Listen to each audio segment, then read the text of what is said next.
Hi guys, very good morning to all of you. कैसे हैं आप सब? मैं सीए राहुल गर्ग स्वागत करता हूं आप सब बच्चों का आज के इस सेशन में। इस सेशन पर अगर आ गए हैं तो उम्मीद करता हूं आपने हमारा लेक्चर नंबर 1 ओरिएंटेशन सेशन जो है पूरा डिटेल में गो थ्रू कर लिया होगा, अच्छे से उसे देख लिया होगा। उस सेशन ने नींव रखनी है भाई बाकी आने वाले सारे के सारे लेक्चर्स की। उस लेक्चर के अंदर हमने ग्लिम्स देखा था सब्जेक्ट के बारे में, where the subject is placed in the CA intermediate, और मेरा पढ़ाने का तरीका क्या रहने वाला है, आप बच्चों से मेरी एक्सपेक्टेशंस क्या है, और ओल्ड सिलेबस के मुकाबले न्यू सिलेबस में कहां कहां चेंजेस है, ये सब बात हमने जो है एक ग्लिम्स इसका ले लिया था। And finally we have come to this lecture जहां पर हम उस बातचीत को आगे बढ़ाएंगे और अपने सब्जेक्ट स्पेसिफिक जो है बातचीत करेंगे। सीए फाउंडेशन पास करके जैसे ही हम सीए इंटर में आ जाते हैं, नए नए सब्जेक्ट्स हमें देखने को मिलते हैं। वहीं कुछ ऐसे सब्जेक्ट्स भी हैं जिनसे आप पहले से रूबरू हैं, जैसे कि अकाउंट्स नामक सब्जेक्ट जिसके साथ पहले से बच्चों का गहरा नाता होता है। जब से कॉमर्स की दुनिया में कदम रखते हैं तो वो सब्जेक्ट हमारे साथ साथ चलता है, तो बच्चों के मन में, बच्चों के दिल में एक स्पेशल जगह होती है अकाउंट्स की। मतलब एक प्री सपोज नोशन रहता है कि इस सब्जेक्ट में तो हम बहुत ज्यादा नंबर लेकर आएंगे, बाकी सब्जेक्ट्स का पता नहीं। फिर सीए फाउंडेशन में लॉ के साथ भी रूबरू हो जाते हैं तो वो भी सब्जेक्ट पता चल जाता है। लेकिन जैसे ही सीए इंटर में आते हैं और छोटे बच्चे जो सीए फाउंडेशन पास वाले हैं अपने सीनियर्स से पूछते हैं कि सर, भैया, दीदी, ये बताना जरा कि सीए इंटरमीडिएट में कौन से ऐसे सब्जेक्ट है जिसके ऊपर थोड़ा ज्यादा ध्यान देना है, जहां पर इंस्टीट्यूट मजे लेने के मूड में बैठा रहता है। तो एक मत होकर उन भैया और दीदी से जवाब आता है कि बेटा, कॉस्ट अकाउंटिंग को ध्यान से कर लियो, थोड़ा सा टेढ़ा है। लेकिन जब आप मेरे साथ पढ़ेंगे कुछ दिनों के बाद ही आप मुझे कहेंगे, सर पता नहीं कुछ जादू सा हो रहा है, एफर्ट नहीं लगाना पड़ रहा, आप पढ़ा रहे हो, हम पढ़ रहे हैं और बस कॉस्ट अकाउंटिंग हुए जा रही है, हुए जा रही है, हुए जा रही है।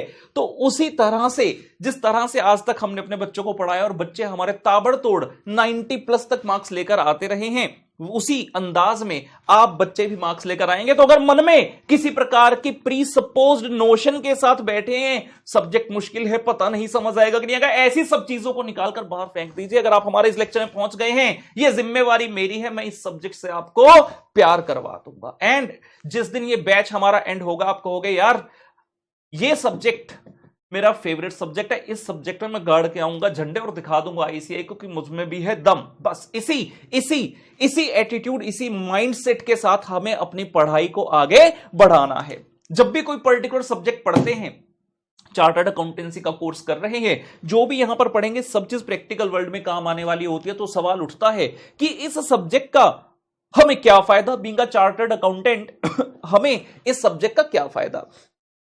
आज की दुनिया में, आज की इस डेट में, जहां पर इतना मॉडर्न वर्ल्ड, टेक्नोलॉजिकल वर्ल्ड है, कट थ्रोट कंपटीशन है, हर एक बिजनेस अपने आप को अपनी इंडस्ट्री में अपने कॉम्पिटिटर्स से आगे रखना चाहता है, उनसे आगे प्लेस होना चाहता है। There is a war going on between all this business houses की हाँ, नंबर 1 कौन होगा। अब कोई भी इंडस्ट्री उठा लें, कोई भी सेक्टर उठा लें, लेट्स से मैं ऑटोमोबाइल सेक्टर की बात करता हूं। एक जमाने में मारुति मोनोपोली एक तरह से रखता था उसके बाद होंडा की एंट्री हुई, फिर हुंडई की एंट्री, नई नई कार्स लेकर आने लगे। ये दो तीन प्लेयर्स मार्केट में कंज्यूमर सेगमेंट के लिए जो है काफी अच्छी कार जो है 10-15 लाख तक की रेंज की भी बना देते थे।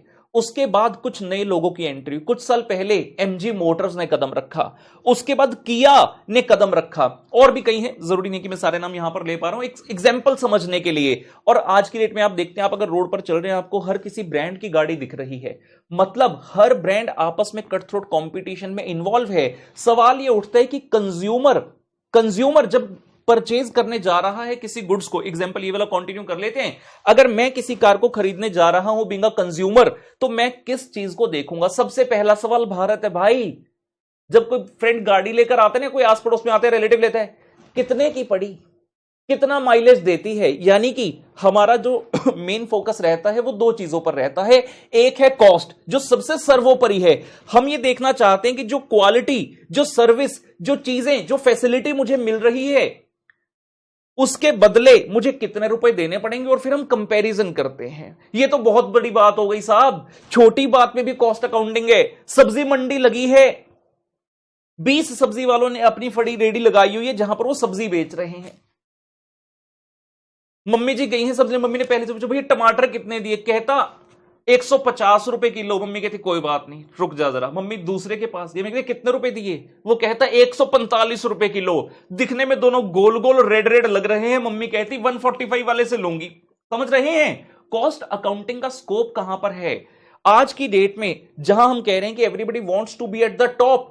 That means everybody wants to offer to the consumer almost the same quality as of the competitor, या फिर उससे better quality but at the lower prices. वो लोअर प्राइस कैसे होगा? मैं अगर एक बिजनेसमैन हूं, मुझे अपने प्रोडक्ट का सेलिंग प्राइस रखना है कम अपने कॉम्पिटिटर से, मैं कैसे रख सकता हूं? सबसे इंपॉर्टेंट एक ही चीज आती कि मुझे अपने खर्चे को भाई कम कर देना चाहिए।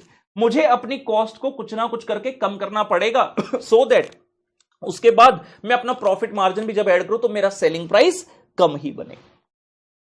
Being a chartered accountancy student, जब आप क्वालिफाई करोगे, चार्टर्ड अकाउंटेंट बनोगे, तो आपकी एडवाइस ली जाएगी regarding the cost aspects by the business houses, जो कि हम तभी दे पाएंगे अगर कॉस्ट अकाउंटिंग में हमारा हाथ जो है निपुण है। तो वही सब चीज हम इस पर्टिकुलर सब्जेक्ट के दौरान जो है सीखेंगे। बहुत जबरदस्त सब्जेक्ट है, बहुत मजा आने वाला है इस सब्जेक्ट के अंदर। और कई लोग इस सब्जेक्ट को कॉस्ट के नाम से बुलाते हैं, कई कहते हैं कॉस्टिंग, कई कहते हैं कॉस्ट अकाउंटिंग, तो कुछ कहते हैं पाजी कॉस्ट अकाउंटेंसी। इन सभी चीजों का ऑलमोस्ट मतलब एक ही है। लेकिन हां, आज के इस लेक्चर में जहां पर आपके बेसिक्स मैं क्लियर करवाऊंगा, तो इन सभी चीजों के बारे में थोड़ा थोड़ा ग्लिम्प्स लेंगे कि टेक्निकली किस तरह से थोड़ा थोड़ा आपस में सभी चीजें डिफरेंट हैं। और कॉस्ट अकाउंटिंग को धीरे धीरे करते हुए थोड़ा सा और जो है अपने जहन में उतारेंगे कि भाई सब्जेक्ट इन जनरल जो है क्या चीजें बोलता है। तो मैं पूरी तरह से तैयार हूं, उम्मीद करता हूं आप भी तैयार होंगे। सीधा जो है आपको लेकर चलता हूं जहां पर हम लिख लिख कर जो है कुछ बातचीत करेंगे और चीजों को डिटेल में समझेंगे। आइए जी। और जैसा मैंने कहा था, जब मैं क्लास में कार्यक्रम आयोजित करता हूं बच्चों के सामने, जब हमारा ये समागम होता है, उस समय हम बच्चों से ये अपेक्षा रखते हैं कि बच्चे भी हमारे साथ साथ जो है चीजों को मेंटेन करेंगे, नोट्स अपने बनाएंगे। इससे होगा क्या, रिवीजन के समय पर आप किसी और के ऊपर डिपेंडेंट नहीं होंगे। आपको दोबारा से लेक्चर खोल के देखने की आवश्यकता नहीं है। आपके पास नोट्स बढ़िया से बने होंगे। कुछ चीजें हैं स्टार्टिंग में मैं कहूंगा चाहे इनको लिखो या ना लिखो, लेकिन ये सिर्फ आज के लिए ही है। इसके बाद तो जो भी लिखूंगा बस पत्थर की लकीर समझ लेना, और आपने उस पत्थर की लकीर को अपने रजिस्टर में भी खींच लेना है। लकीर को पुत्र खींच लेना है, बस ये चीज रखनी है। पहली शुरुआत कर रहे हैं कॉस्ट अकाउंटिंग की लिखकर। माता रानी के आशीर्वाद के बिना पाजी हो ही नहीं सकता। तो हमारे जो विद्या की देवी सरस्वती जी है, जरा उनको नमन कर लेते हैं। तो जय करा शेराली दा, बोल साचे दरबार की जय। माता रानी का साथ हमेशा बना रहे हमारे साथ, और इस सब्जेक्ट की भरपूर जो है हम ज्ञान विद्या हासिल कर सके। ये लीजिए जी। तो जरा आज इसका हम स्टार्टिंग पॉइंट रखते हैं, आज फाउंडेशन रखते हैं हमारे सब्जेक्ट की। हम बात कर रहे हैं कॉस्ट अकाउंटिंग की। समझने के लिए फिलहाल मैं कॉस्ट अकाउंटिंग वर्ड्स का इस्तेमाल कर रहा हूं। आज के लेक्चर के एंड तक आपको यह समझा दूंगा कि हाँ, cost accounting, cost, costing, cost accountancy क्या छोटा मोटा डिफरेंस है। अभी समझने के लिए लेमन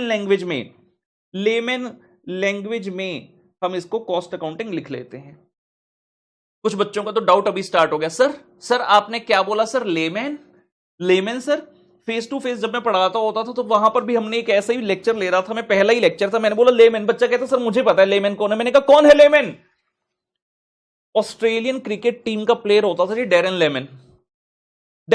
कहता सर डैरेन लेमन की बात कर रहे हो आप? ओ मैंने कहा पुत्र उस वाले लेमन की बात नहीं कर रहा, we are talking about the lemon. Lemon कौन होता है समझते हैं? तो मैं क्या कह रहा हूं, सबसे पहले हम ये समझेंगे भाई एक लेमन के लिए कॉस्ट अकाउंटिंग का मतलब क्या होता है। जैसे कि आप सभी आज कौन हैं? लेमैन हैं।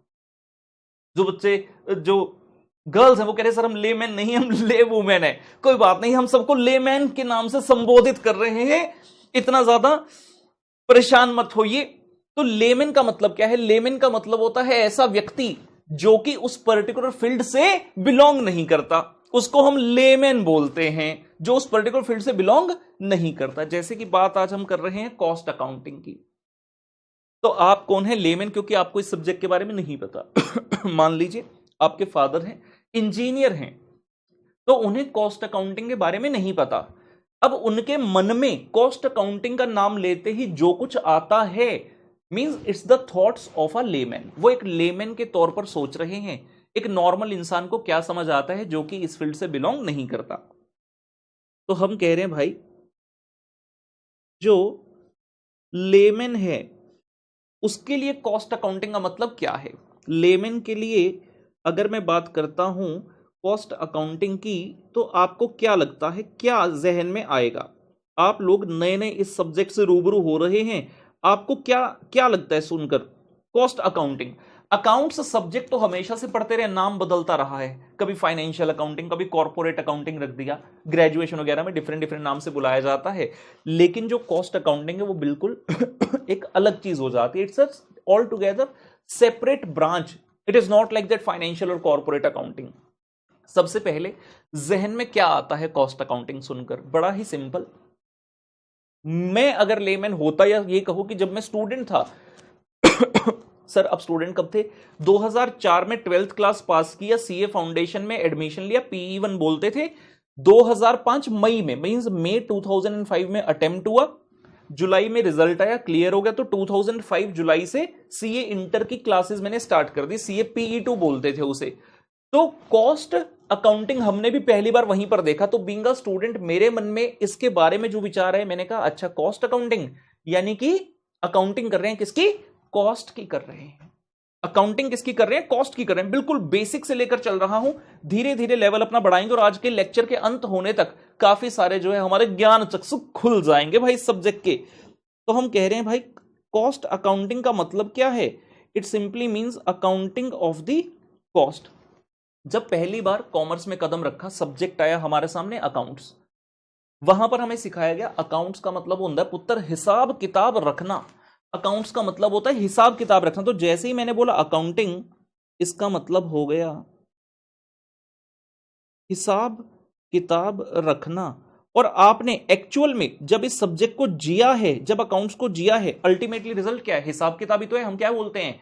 Accounts is nothing but keeping of the financial records. पहले आप जर्नल बना रहे हैं, क्या कर रहे हैं? रिकॉर्ड मेंटेन कर रहे हैं। जर्नल से बना रहे हैं लेजर, रिकॉर्ड मेंटेन कर रहे हैं। वहां से बन रहा है ट्रायल बैलेंस, रिकॉर्ड मेंटेन हो रहा है। वहां से बन रहा है final accounts, finally record maintain हो गया। हिसाब किताब अपने को पता चल गया भाई कितना खर्चा है, कितना रेवेन्यू है, कितना प्रॉफिट है। हिसाब किताब accounts. Accounting of cost, cost का एक लेमैन की नजरों में क्या लेना देना है? क्या सोचता है एक लेमैन? खर्चा।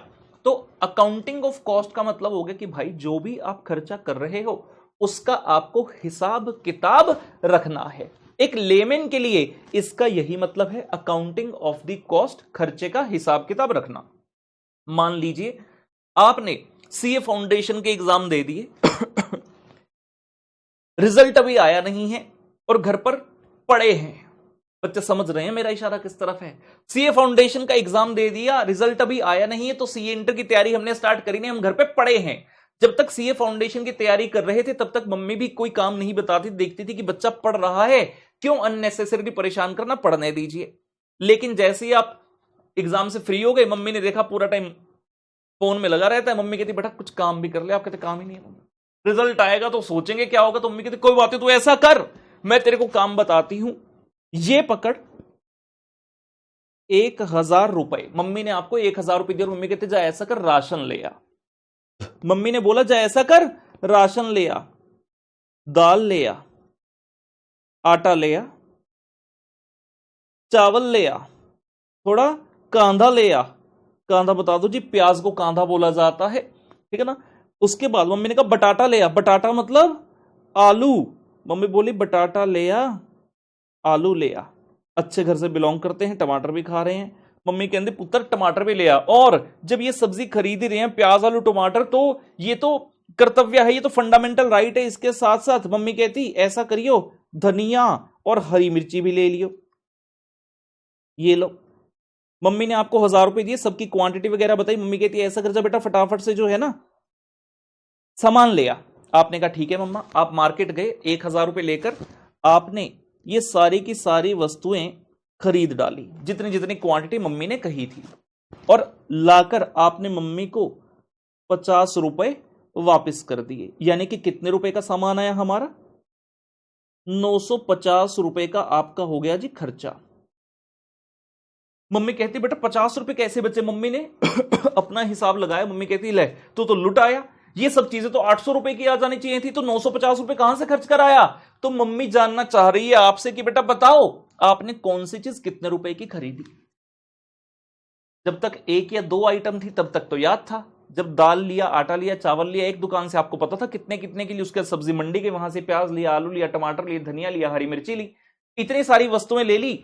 अब आप कंफ्यूज हो गए, आपको ये तो पता है टोटल 950 रुपए खर्च के, लेकिन किस चीज के कितने थे समझ नहीं आ रहा। मम्मी पूछ रही है बेटा बता, तू तो सीए कर रहा है, तुझे तो पता होगा, सीए में एडमिशन लिया तो कह रहा था ये कर दूंगा वो कर दूंगा, कुछ तो बता क्या कर। आप अपने दिमाग को कमांड भेज रहे हो, दिमाग कमांड ले ही नहीं रहा, इनपुट दे रहे हो आउटपुट आ ही नहीं रहा। क्यों? क्योंकि आपने खर्चा तो किया लेकिन आपने हिसाब किताब नहीं रखा, आपने हिसाब किताब नहीं रखा। अगर इतना होता आप अपने साथ एक पर्ची ले जाते और पेन निकालकर जो जो सामान लिया पर्ची से लिखते रहते, या फिर आप कहते सर ये कैसी बातें कर रहे हो, हम पर्ची लेकर कहां जाएंगे आज के जमाने में। कोई बात नहीं बेटा, मोबाइल तो होता है ना, मोबाइल के बिना तो तुम्हारी दुनिया एग्जिस्ट करती नहीं, मोबाइल के बिना तो एग्जिस्ट कर ही नहीं पाते, मोबाइल तो होगा। तो जब सामान लिया वहीं पर नोट्स में लिख लेते, आटा इतने रुपए का, दाल इतने रुपए की, चावल इतने रुपए की, प्याज टमाटर धनिया हरी मिर्च आलू वगैरह वगैरह इतने रुपए का, तो आप रिकॉर्ड बता देते। ये तो सोचो कितना माइन्यूट सा एग्जाम्पल है, कितना छोटा सा एग्जाम्पल है। कुछ बच्चे तो भी समझ ही नहीं पा रहे एग्जाम्पल क्यों है। भाई सोचो, एक हाउस होल्ड में, एक घर के अंदर 1000 रुपए की चीज की कॉस्ट जो थी उसका आप हिसाब नहीं रख पाए। 1000 में से 950 का खर्चा 50 बचे, 950 रुपए का आप हिसाब नहीं रख पाए। जो ऑर्गेनाइजेशंस करोड़ों में डील कर रही हैं, जिनकी नेटवर्थ इज इन थाउजेंड्स और लैक्स ऑफ करोड़, तो वहां पर जो खर्चा होता है अगर उसका रिकॉर्ड ना रखें और ये पता ही ना चले कि कौन सी चीज कितने रुपए की आई है, तो वो ऑर्गेनाइजेशन एग्जिस्ट कर नहीं सकती। टेम्परेरली तो कर जाएगी लेकिन लॉन्ग रन में एग्जिस्ट कर नहीं सकती, क्योंकि आपको यही नहीं पता आपने खर्चा कहां किया, कितना किया, किस हिसाब से सेलिंग प्राइस तय करें। हाइपोथेटिकल मैनर में, हैफाजार्ड मैनर में ऐसे ही चलते जाएंगे और बहुत जल्दी कॉम्पिटिटर्स आपके ऊपर हावी हो जाएंगे और आपको अपना धंधा पानी बंद करना पड़ेगा। इस छोटे से एग्जाम्पल में जब कॉस्ट अकाउंटिंग का इतना महत्व है कि आपने 800 की जगह 950 रुपए खर्च कर दिए, एक मिडिल क्लास फैमिली के लिए तो भाई एक एक रुपया मैटर करता है, और आपने इस एग्जाम्पल में अपनी मम्मी के हिसाब से 150 रुपए ज्यादा खर्च कर दिए। और अगर शायद हिसाब रखा होता तो मम्मी आपको रेक्टिफाई कर पाती कि बेटा आज तूने लेट से आटा या चावल तूने इतने का लिया, ये इतने का नहीं आता, अगली बार जाएगा तो ध्यान से ठीक ढंग से मोल भाव करके लेकर आना। समझते हैं? तो हमारा कॉस्ट अकाउंटिंग यही है, बस इस एग्जाम्पल को हमने थोड़े बड़े लेवल पर सोचना है। कॉस्ट अकाउंटिंग यही है, खर्चों का हिसाब किताब रखना, यही होता है कॉस्ट अकाउंटिंग। एग्जाम्पल हमने लिया छोटा सा, इसके बाद हम आगे बढ़ने के लिए तैयार हैं। एक स्मॉल एग्जाम्पल के बाद आगे बढ़ता हूं आपको लेकर। Being a chartered accountancy student, और जब बाद में चार्टर्ड अकाउंटेंट बन जाएंगे, थोड़ी देर पहले मैंने जब लेक्चर स्टार्ट किया तो आपको बताया कि हमारी सर्विसेज बिजनेस हाउसेस को चाहिए होंगी, जहां पर हमसे कंसल्टेंसी मांगी जाएगी कि भैया बताओ ये कॉस्ट कैसी है, इसको कम कैसे करें। याद आता है वो पल, 2010 में मैंने ईवाई ज्वाइन किया था, अर्नस्ट एंड यंग, गुड़गांव में। तो वहां पर I was in the division of RAS, risk advisory services, जिसका देसी नाम होता है इंटरनल ऑडिट। देसी नाम है इंटरनल ऑडिट, लेकिन हाँ ईवाई में इसको कहते थे रिस्क एडवाइजरी सर्विसेज। उससे पहले मैं जीटी में था, ग्रैंड थॉर्नटन चंडीगढ़ में मैंने ज्वाइन किया था 2009 में। तो वहां पर भी मैं सेम डिवीजन में था, उसका नाम था बीआरएस, बैंक रिकॉन्सिलिएशन स्टेटमेंट। जी नहीं, बीआरएस, बिजनेस रिस्क सर्विसेज।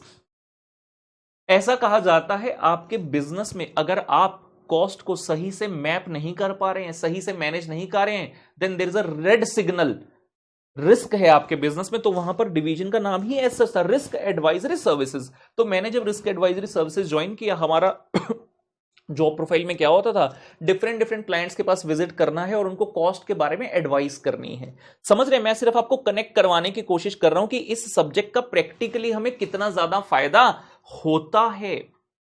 तो बिजनेस रिस्क सर्विसेज और रिस्क एडवाइजरी सर्विसेज में मैं गया। ईवाई से मेरा पहला जो असाइनमेंट था वो था एलजी कंपनी का मार्केटिंग एक्सपेंसेस का। एलजी कंपनी ने मार्केटिंग एक्सपेंस अपने डैश अमाउंट के खर्च किए थे, तो हमें उनका ऑडिट करना था, बताना था कि कहां पर कितना रिस्क है, आपने कहां पर ज्यादा खर्चा एक्सेट्रा कर दिया। सिमिलर असाइनमेंट कुछ समय के बाद मुझे सोनी कंपनी की मिली। जो एलजी का ऑडिट था वो हमारा दिल्ली में था, गुड़गांव में ऑफिस है, तो दिल्ली जाते थे हम। एलजी कंपनी का ऑफिस नोएडा दिल्ली में था। उसके बाद मुझे असाइनमेंट मिली सोनी कंपनी की, मुंबई में आकर हमें ऑडिट करना था सोनी कंपनी का। एक ग्लिम्स दे रहा हूं बस आपको कॉस्ट अकाउंटिंग की। आजकल आप देखते हैं किसी बड़े शहर में जाते हैं, होर्डिंग्स लगी होती हैं, होर्डिंग्स लगी होती हैं। अब उस होर्डिंग पर काफी लोग अपनी एडवर्टीजमेंट भी कराते हैं। जो पर्सन एडवर्टीजमेंट करवा रहा है, he has to pay the amount, he has to pay the amount of the space. Hoarding कितना बड़ा है उस हिसाब से, उसकी मेजरमेंट के हिसाब से आपको पैसा देना है, एंड ऑल्सो डिपेंडिंग अपॉन कि कितने दिन तक आपकी एडवर्टीजमेंट उस होर्डिंग पर चलेगी। तो हमने देखा सोनी कंपनी का एग्जाम्पल बता रहा हूं, आज तो याद नहीं है, 2010 की बात है बहुत साल हो गए अब तो इस बात को। तो हमने देखा सोनी कंपनी ने फॉर एग्जाम्पल होर्डिंग का एक दिन का खर्चा दिया 1 लाख रुपए का। हमने जब सिमिलर होर्डिंग के रेंट का, एक्सपेंस का पता किया और मोलभाव किया, बीइंग एन ऑडिटर हमने चीजें करी, बिकॉज हमारा स्कोप था, हमारा ये स्कोप था उस असाइनमेंट में कि हमें बताना है कि आप गलती कहां कर रहे हैं। तो हम नेगोशिएट करके इजीली सेम एरिया में सेम साइज का होर्डिंग 75,000 रुपए में नेगोशिएट करके फाइनल कर पा रहे थे।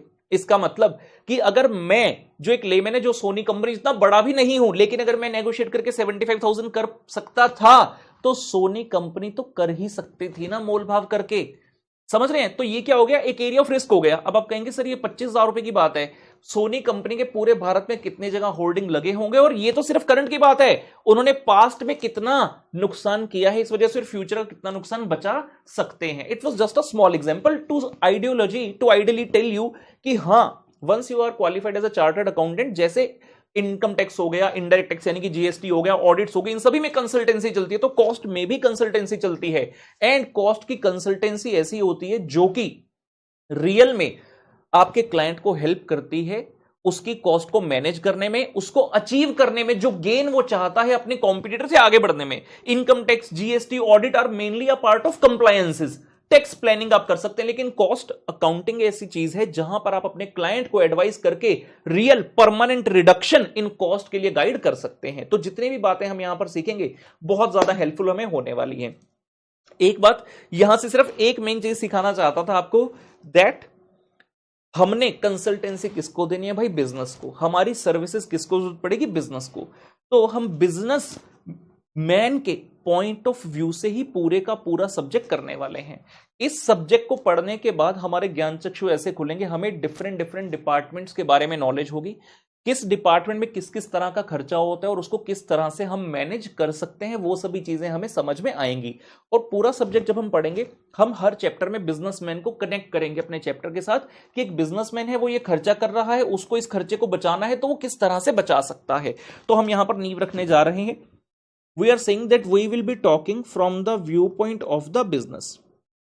अब जैसे ही बिजनेस माइंड में आता है तो बिजनेस किस किस तरह से हो सकता है, जितने भी टाइप के बिजनेस हैं ओवरऑल मैं सबको 2 कैटेगरीज के अंदर इजीली बांट सकता हूं, 2 कैटेगरीज के अंदर बांट सकता हूं। बिजनेस या तो किया जा रहा होगा गुड्स के अंदर पुत्र, या फिर बिजनेस किया जा रहा होगा सर्विसेज में। कुल मिलाकर 2 ही चीजें बनती हैं, या तो आप कुछ बेच रहे हैं या फिर आप सर्विस प्रदान कर रहे हैं। मैं कहता हूं मेरे सामने ये कैलकुलेटर पड़ा है, मेरे सामने ये फोन पड़ा है, मेरे सामने ये मिस्टर माउस है, मेरे सामने ये एसी का रिमोट है, मैं कोट पाया हुआ है, मैं कोट एम ही नहीं पाया। ये एक फिल्म का डायलॉग है, जिन बच्चों को समझ आ गया बढ़िया, जिनको नहीं समझ आ भूल जाइए, एक सर ने ऐसा कुछ कहा था, ये कोट मैंने डालो। ये क्या चीजें हैं सभी, ये है गुड्स। मतलब जो जो लोग इस चीज में डील कर रहे हैं वो सभी गुड्स वाले हो गए। आपने छुट्टी मनाने की सोची, होटल में चले गए। वो होटल क्या आप ये कहोगे मैं होटल खरीद कर आया हूं? नहीं, आप छुट्टी मनाकर आए हो, ये सर्विस है। आप कह रहे हैं सर मैं ट्रेन से गया, चंडीगढ़ से दिल्ली, मैंने शताब्दी गाड़ी ली, ये क्या है? उसने आपको गुड्स बेचे या सर्विस दी? सर्विस दी। तो कुल मिलाकर 2 ही चीजें हैं, आइदर इट्स अ गुड्स और अ सर्विस। तो पहले हम बात करते हैं गुड्स की, उसके बाद सर्विस पर अपना फोकस जो है शिफ्ट करेंगे। गुड्स के अंदर जब मैं फर्दर डिस्टिंक्शन करने जाता हूं, जो लोग गुड्स में डील कर रहे हैं उनको हम मेनली 2 भाग में क्लासिफाई कर पाएंगे। Either you are a trader और यू आर अ मैन्युफैक्चरर। या तो आप ट्रेडर हैं या मैन्युफैक्चरर हैं। भाई इसका मतलब क्या होता है? ट्रेडर किस वर्ड से बना है? ट्रेड से। ट्रेड का मतलब क्या होता है? व्यापार करना। व्यापार करना मतलब सेल परचेज करना। ट्रेडर जो ट्रेड कर रहा है, ट्रेडर जो ट्रेड कर रहा है मींस ये कौन इंसान हो गया? Who purchases the FG and who sells the FG. Sir FG का मतलब क्या है? एफजी का मतलब है पुत्र फिनिश्ड गुड्स। लो इथे लिख दइए आप, एफजी का मतलब है फिनिश्ड गुड्स, लिख देते हैं। जिन बच्चों को समझ आ गया बहुत अच्छी बात, लेकिन ये टर्म्स हमारे पूरे कॉस्टिंग में चलती रहेंगी, तो हम फिलहाल के लिए लाइए लिख देते हैं। ट्रेडर जो ट्रेड कर रहा है, परचेज कर रहा है फिनिश गुड्स, सेल कर रहा है फिनिश गुड्स, यानी कि बना बनाया सामान खरीदा और उसी बने बनाए सामान को बेच दिया। जहां कहीं भी आप रहते हैं, आपके गली मोहल्ले नुक्कड़ में कहीं तो कोई दुकान होगी किराने की, बस उस दुकान का एग्जाम्पल माइंड में ले आइए।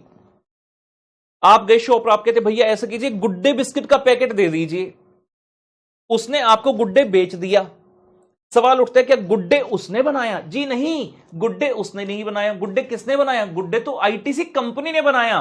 उसने तो आईटीसी कंपनी से खरीदा और खरीदकर आपको बेच दिया। 14 फरवरी साल का सबसे बड़ा त्योहार आया, आपका भी मन किया, आप कहते चॉकलेट खरीदूंगा, क्या पता कोई मिल जाए, मैं चॉकलेट दे दूंगा और इजहार कर दूंगा। अब चॉकलेट खरीदने चले गए, घर के पास वाली दुकान पर नहीं गए, वो तो आते जाते आपके मम्मी पापा को बता देंगे आजकल बेटा बहुत चॉकलेट खा रहा है, जी ललचाए रहा ना जाए। तो आप गली से थोड़ा सा दूर, अपने घर से थोड़ा सा दूर जाकर जो है आपने एक दुकान से डेयरी मिल्क खरीद ली। आप कहते सिल्क वाली डेयरी मिल्क देना, एड में दिखाते हैं सिल्क वाली डेयरी मिल्क से कुछ कुछ होता है। आपने सिल्क वाली डेयरी मिल्क खरीद ली। जिससे खरीदी, क्या ये डेयरी मिल्क उसने बनाई? जी नहीं, ये तो कैडबरी कंपनी ने बनाई। तो ये जो बंदा है, सबसे पहली बात, जिस दुकान पर आप जाकर सामान खरीद रहे हैं, क्या वो गुड्स में डील कर रहा है या सर्विस में डील कर रहा है? गुड्स में डील कर रहा है। दुकान में काफी सारी तरह की आइटम्स भरी पड़ी हैं, दाल है, चावल है, आटा है, सरसों का तेल है, रिफाइंड ऑयल है, देसी घी है, एक नमकीन है, बिस्किट है, स्नैक्स की जो रेडीमेड स्नैक्स हैं वो पड़े हैं। वो उनको सिर्फ बेच रहा है, लेकिन क्या उसने बनाए हैं? नहीं, उसने नहीं बनाए हैं। मतलब ये कौन है? ये व्यक्ति कौन है हमारे लिए? He is the trader, he is the trader, he is the trader. ये कौन है भाई? ट्रेडर है। सामान परचेज करता है इस हाथ से, इस हाथ से, और इस हाथ से सामान बेच देता है। सामान खरीदा खरीदा खरीदा, बेचा बेचा बेचा, इतनी सी ही बात है। बिजनेस तो ये भी कर रहा है। जरा इसके खर्चों की बात करें एक बार कि ट्रेडर किस किस तरह के खर्चे जो है करता होगा। एक हेडिंग बना लेते हैं, सोचेंगे। सब कुछ मैं नहीं बताऊंगा, आप अपने जहन में सोचते जाइए। ऐसे मत सोचना कि सर और हमारे बीच में तो एक दीवार है, ये तो वर्चुअल क्लास चल रही है, सर उधर बैठे हैं, हम इधर बैठे हैं, सर को कैसे पता चलेगा? जी नहीं, हमारा कनेक्शन ऐसा नहीं है, हमारा कनेक्शन दिल का है। आप दिल से कुछ सोचोगे मुझ तक पहुंच जाएगा। मैं कह रहा हूं, बताओ कुछ एक्सपेंसेस जहन में आते हैं जी, उन्हीं एक्सपेंसेस को हमने सोचना है। कुछ बच्चों ने कहना स्टार्ट कर दिया है, मैं लिखना चाहूंगा। सबसे पहले तो जो सामान है भाई उसी को खरीदा होगा। जो आइटम है, मैंने कहा डेयरी मिल्क आपको बेची उसने 110 की, उसने 110 की थोड़ी ली थी भाई, उसने तो कम की खरीदी थी ना। तो जो उसके स्टोर में, शॉप में सामान पड़ा है, सबसे पहला खर्चा तो उसको परचेज करने का आ गया, परचेज कॉस्ट। उसके अलावा क्या खर्चा होगा? जब इसने सामान खरीदा, मान लीजिए शॉप तो इस गली मोहल्ले नुक्कड़ में है, लेकिन खरीदकर तो कहीं और से लाया है ना, तो रास्ते का खर्चा, जिस टेम्पो में, ट्रक में सामान आया होगा उसका खर्चा, जिसको हम कैरेज बोल सकते हैं, जिसको हम कैरेज बोल सकते हैं। उसके अलावा जो ये शॉप है, जिस दुकान में सामान पड़ा है, अगर ये दुकान किराए की है, अगर ये दुकान किराए की है तो क्या दे रहा होगा? रेंट। ये किस केस में? If it is not owned, it is not owned. और अगर खुद की है, और अगर खुद की है तो डेप्रिसिएशन, और अगर खुद की है तो डेप्रिसिएशन तो होती ही होगी, ये भी एक खर्चा हो गया। उसके अलावा दुकान में कोई ना कोई छोटू रखा होगा, कोई ना कोई रामू रखा होगा, जो भी इंप्लॉई उसने रखा है उसकी वेजेस, सैलरीज, किसी भी नाम से बुला सकते हैं यहां पर, वो आप देते होंगे। उसके अलावा बहुत ज्यादा खर्चे जहन में आ ही नहीं रहे, क्योंकि लिमिटेड से खर्चे, लिमिटेड सी शॉप है, इतने ही खर्चे होंगे। उसके अलावा इलेक्ट्रिसिटी एक्सेट्रा का खर्चा आ गया, लिए लीजिए। ये खर्चे की लिस्ट नॉर्मली इतनी ही बनती है, इससे हद से एक दो और हो जाएगा, लेकिन मेनली खर्चे यही आते हैं। क्या लगता है, क्या हम इसकी कॉस्ट अकाउंटिंग करने वाले हैं? भाई खर्चे ही कहां हैं कॉस्ट अकाउंटिंग करने के लिए? बीइंग अ चार्टर्ड अकाउंट में सजेस्ट क्या करूं? परचेज कॉस्ट है, मैं इसमें क्या ही सजेस्ट कर दूंगा यार। ऐसे जितनी दुकान में जगह बेचारा उस हिसाब से सामान ले आता है, और एक ही तरह का सामान थोड़ी है। अगर मान लीजिए आटा रखा है तो आटा भी किसी एक ब्रांड का नहीं रख सकते। 4-5 ब्रांड का आटा रखा होगा, चावल है डिफरेंट डिफरेंट ब्रांड्स के रखे होंगे, चॉकलेट है, बिस्किट है, डिफरेंट डिफरेंट ब्रांड्स के रखे होंगे कि कोई भी जो पर्सन आएगा उसकी रिक्वायरमेंट को अचीव कर पाए, उसकी रिक्वायरमेंट को मीट कर पाए। तो इसमें मैं कोई सजेशन देने से रहा। कैरेज है, टेम्पो वाले ने अपना खर्चा लेना ही है, रेंट जितना देना उतना देना ही है, depreciation as per the rule उतनी लगनी है, सैलरीज दे रहा है, कितने ही देते होंगे। एक नॉर्मल शॉप में सेठ जी तो बैठ के काउंटर पर, एक इंप्लॉई होगा, 2 होंगे, 3 होंगे, 4 होंगे, ऐसा तो नहीं है ना 1000 इंप्लॉई होंगे। कॉस्ट रिडक्शन का स्कोप कहां है इसमें? बिजली का बिल सरकार को देना है, मैं इसमें क्या as a chartered accountant help करूं? बहुत ज्यादा स्कोप हमें ट्रेडर में नहीं दिखता। चाहे business in goods is being done by trader, but यहां पर कॉस्ट अकाउंटिंग का स्कोप बहुत ज्यादा नहीं है। यहां से यह सिखाना चाह रहा था कि जब हम पूरा सब्जेक्ट अंत तक लेकर जाएंगे तो हम ट्रेडर्स की बात करेंगे ही नहीं, क्योंकि इनके लिए हमारा यह सब्जेक्ट एप्रोप्रिएट नहीं है। ऐसा नहीं कि स्कोप नहीं है, लेकिन बहुत ज्यादा स्कोप नहीं है। सिर्फ इनको सोचकर हम अगर सब्जेक्ट पढ़ने बैठे तो सब्जेक्ट 1 या 2 दिन में खत्म हो जाएगा। We shift our focus to the next party. हमने कहा गुड्स के अंदर डील कर रहे हैं। ट्रेडर के अलावा एक और व्यक्ति है जिसका नाम है मैन्युफैक्चरर। मैन्युफैक्चरर, जैसे ही मैन्युफैक्चरर वर्ड सुनते हैं, किससे बना है? मैन्युफैक्चर से। मैन्युफैक्चर का मतलब चीजों को बनाना, चीजों को बनाना, चीजों को मतलब गुड्स को बनाना। यह व्यक्ति कौन है? जो एक्चुअल में उस सामान को प्रोड्यूस कर रहा है। कौन सा सामान? Which the trader is selling. Manufacturer क्या करता है? ही सेल्स द फिनिश्ड गुड्स। ये भी फिनिश्ड गुड्स बेच रहा है, लेकिन ये फिनिश्ड गुड्स खरीद नहीं रहा, ये उनको बना रहा है। ये क्या करता है? He doesn't purchase the finished goods, he purchases the raw material.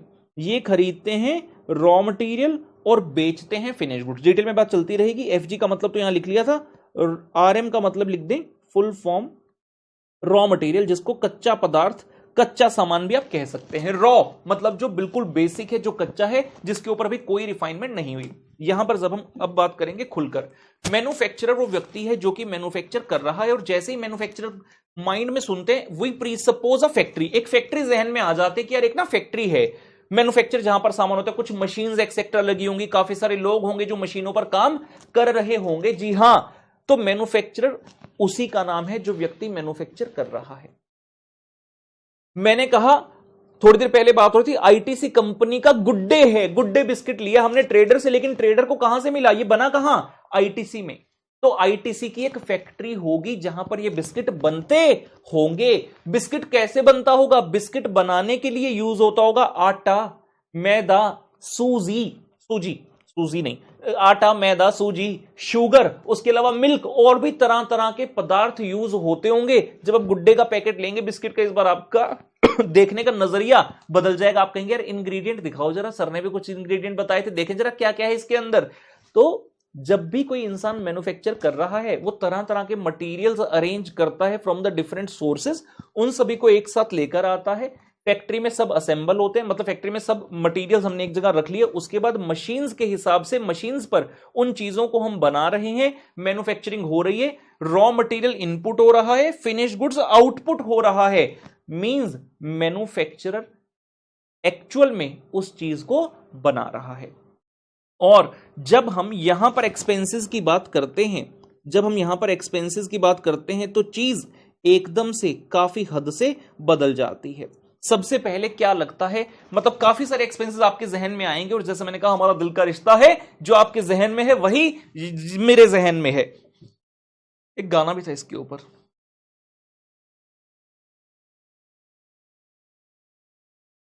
तो दिल मिल रहे हैं मगर चुप के जो है उधर का नजारा वही है इधर का नजारा। कुछ ऐसी लाइनें, मैं उस लाइन पर आना चाहता था, आप समझ रहे हैं। आपके मन में काफी सारे खर्चे आने लगे, वही खर्चे मेरे माइंड में भी आते हैं। सबसे पहला खर्चा, आप क्या खरीद कर ला रहे हो? Raw material. You are purchasing the raw material. इतनी बड़ी फैक्ट्री है, ऐसा आपका प्रोडक्ट है जो 10 रुपए का आता है, गुड्डे 10 रुपए का वाले बिस्किट के पैकेट की हम बात कर रहे हैं। पूरे भारत में कहीं पर भी चले जाएंगे, सब जगह हमें मिल जाएगा। यानी कि बहुत सारा बिस्किट सेल हो रहा है, तो उसको बनाने के लिए सामान भी तो बहुत सारा खरीदा जा रहा होगा, सोर्सिंग ऑफ मटेरियल भी तो हो रही होगी। इसके लिए स्पेसिफिकली मैन्युफैक्चरिंग ऑर्गेनाइजेशन के अंदर एक डिपार्टमेंट बिठाया जाता है जिसको बोलते हैं परचेज डिपार्टमेंट। जैसा कि नाम से क्लियर है, इस डिपार्टमेंट का मेन कर्तव्य यही है कि आपका मेन एम है सामान को परचेज करना, आपने सामान को खरीद कर लाना है, सो दैट प्रोडक्शन डिपार्टमेंट जब प्रोड्यूस करेगा उसके पास किसी भी चीज की कमी ना हो। अगर एक नॉर्मल घर के अंदर एग्जांपल लें तो परचेज डिपार्टमेंट कौन है? पापा जी हैं। मम्मी जी ऑर्डर दे देती, चावल खत्म हो रहे हैं, चावल ले आना, आटा खत्म हो रहा है, आटा ले आना। लाता कौन है? पापा। पापा जी ले आते हैं। तो परचेज डिपार्टमेंट कौन हो गए? पिताश्री।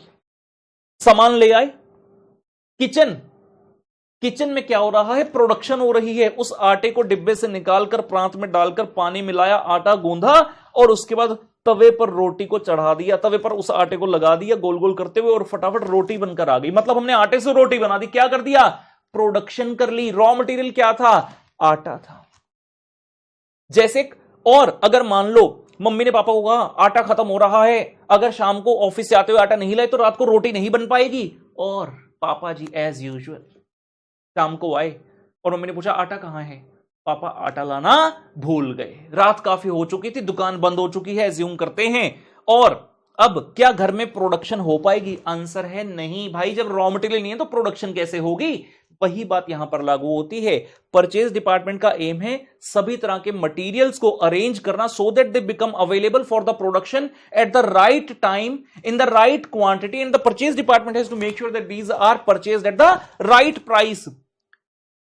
जो हमने यहां पर बात की थी परचेज कॉस्ट की ट्रेडर के केस में, वहां पर ज्यादा स्कोप नहीं था क्योंकि आप कंपनी से खरीद रहे हो, उनके प्राइसेस सेट हैं, उस प्राइस पर आपको लेना है और आगे आपको बेचना। और आपकी इतनी ज्यादा नेगोशिएशन पावर भी नहीं है, छोटी सी दुकान है, कितना नेगोशिएट करोगे, कितना ही सामान खरीद लोगे। नेगोशिएशन भी तब होती है जब बल्क की बात होती है। लेकिन जब हम बात कर रहे हैं गुड्डे की, आपको जो मटेरियल चाहिए बनाने के लिए, कितना सारा ह्यूज क्वांटिटी ऑफ मटेरियल चाहिए, देन इट बिकम्स इंपॉर्टेंट कि आप ऐसे सप्लायर से सामान लें जो कि आपकी सभी रिक्वायरमेंट्स को मीट कर पाए। तो परचेज डिपार्टमेंट होगा। परचेज डिपार्टमेंट के अंदर बहुत सारे लोग काम कर रहे होंगे, बहुत सारे लोग काम कर रहे हैं, मतलब उनके खर्चे होंगे। जब वो परचेज कर रहे हैं उस सामान को खरीदने का खर्चा होगा। मतलब हाँ, यहां पर हमें काफी सारा स्कोप दिख रहा है, खर्चा काफी है, तो हम उसमें अपना जो है योगदान देंगे, उस खर्चे को कम कैसे किया जाए। नेक्स्ट आता है प्रोडक्शन। आपने एक बार सामान खरीद लिया, उसके बाद सामान की होगी प्रोडक्शन, जिसके लिए जिम्मेवारी होती है ऑर्गेनाइजेशन के अंदर पुत्र प्रोडक्शन डिपार्टमेंट की। प्रोडक्शन डिपार्टमेंट सामान को प्रोड्यूस करेगा, जिसके लिए जरूरी है परचेज डिपार्टमेंट जो सामान लेकर आए वो तो है ही है हमारे पास, उसके अलावा फैक्ट्री के अंदर मशीन्स हैं जिनके ऊपर लेबर काम कर रही है। मींस इतने सारे लोग एज अ लेबर काम कर रहे हैं, उन सभी लोगों की सैलरीज देनी होती होंगी। जो मशीन्स हैं, मशीन्स को आप खरीद कर लाए हैं, कितनी हैवी हैवी मशीन्स हैं, कितने सारे रुपए आपके जा रहे होंगे। और उन मशीन से संबंधित जब वो मशीन्स चल रही हैं, वो मशीन्स इलेक्ट्रिसिटी भी कंज्यूम कर रही हैं, ऑयलिंग, ग्रीसिंग, तरह तरह की कंज्यूमेबल्स उन पर लग रहे हैं। मतलब वहां पर भी एक काफी ज्यादा अमाउंट ऑफ एक्सपेंडिचर हो रहा है, जहां पर हमें स्कोप दिखता है। मान लीजिए चार्टर्ड अकाउंटेंट बन गए और आपने किसी कंपनी को ज्वाइन कर लिया, तो आप किसका हिस्सा हुए? आप ना तो परचेज वाले हैं ना प्रोडक्शन वाले हैं, आप फाइनेंस डिपार्टमेंट का हिस्सा हो गए। दिन रात मेहनत करके सीए पास किया, पैकेज बढ़िया लग गया हमारा, इसीलिए तो कर रहे हैं कि हाँ हम अपने भविष्य को सुधार सके। कई बार हम बच्चों से पूछते हैं सीए क्यों कर रहे हो, बच्चे घुमा फिराकर जवाब देते हैं सर रेपुटेशन बहुत है सर। मैं कहता हूं भाई सीधी बात बोल, एक मोटिवेशन पैसा भी है और इसमें कोई लज्जा की बात नहीं है। आप सब इतनी मेहनत कर रहे हैं, इतनी पढ़ाई कर रहे हैं, क्यों? अपने भविष्य को चमकाने के लिए। एक मिडिल क्लास फैमिली का स्टूडेंट होकर हर बच्चा कुछ ना कुछ सपने देखता है, उन सपनों को साकार करने के लिए कर रहे हैं। चार्टर्ड अकाउंटेंट बन गए, कैंपस प्लेसमेंट में गए, 30 लाख रुपए का पैकेज लग गया, 30 लाख रुपए का पैकेज। फाइनेंस डिपार्टमेंट में हैं आप। क्या सिर्फ आप इकलौते हैं? आपके अलावा और लोग नहीं है? नहीं, बहुत सारे लोग हैं। आप तो सीए हैं, उसके नीचे कुछ जूनियर्स होंगे, उसके नीचे कुछ नॉर्मल ग्रेजुएट्स भी होंगे, कुछ इंटर्न्स होंगे, तो आपके ऊपर भी कुछ लोग होंगे। यानी कि एक फाइनेंस डिपार्टमेंट के अंदर भी कितना सारा खर्चा हो रहा है। Are you understanding the view point? Trader versus manufacturer जब कर रहे हैं तो ट्रेडर कहीं पर स्टैंड ही नहीं कर पाता, क्योंकि मैन्युफैक्चरर के खर्चे बहुत आगे निकल जाते हैं। सारी डिटेल में बातचीत तो नहीं करेंगे, मैन्युफैक्चरर की तो बहुत सारी चीजें होती है, वो सब डिटेल में आगे जाकर चलता जाएगा, लेकिन हाँ समझने के लिए कुछ एक चीजें जरूरी है, उनकी बातचीत करते रहेंगे। उसके बाद आता है जी क्वालिटी चेक, क्यूसी डिपार्टमेंट इसे बोला जाता है।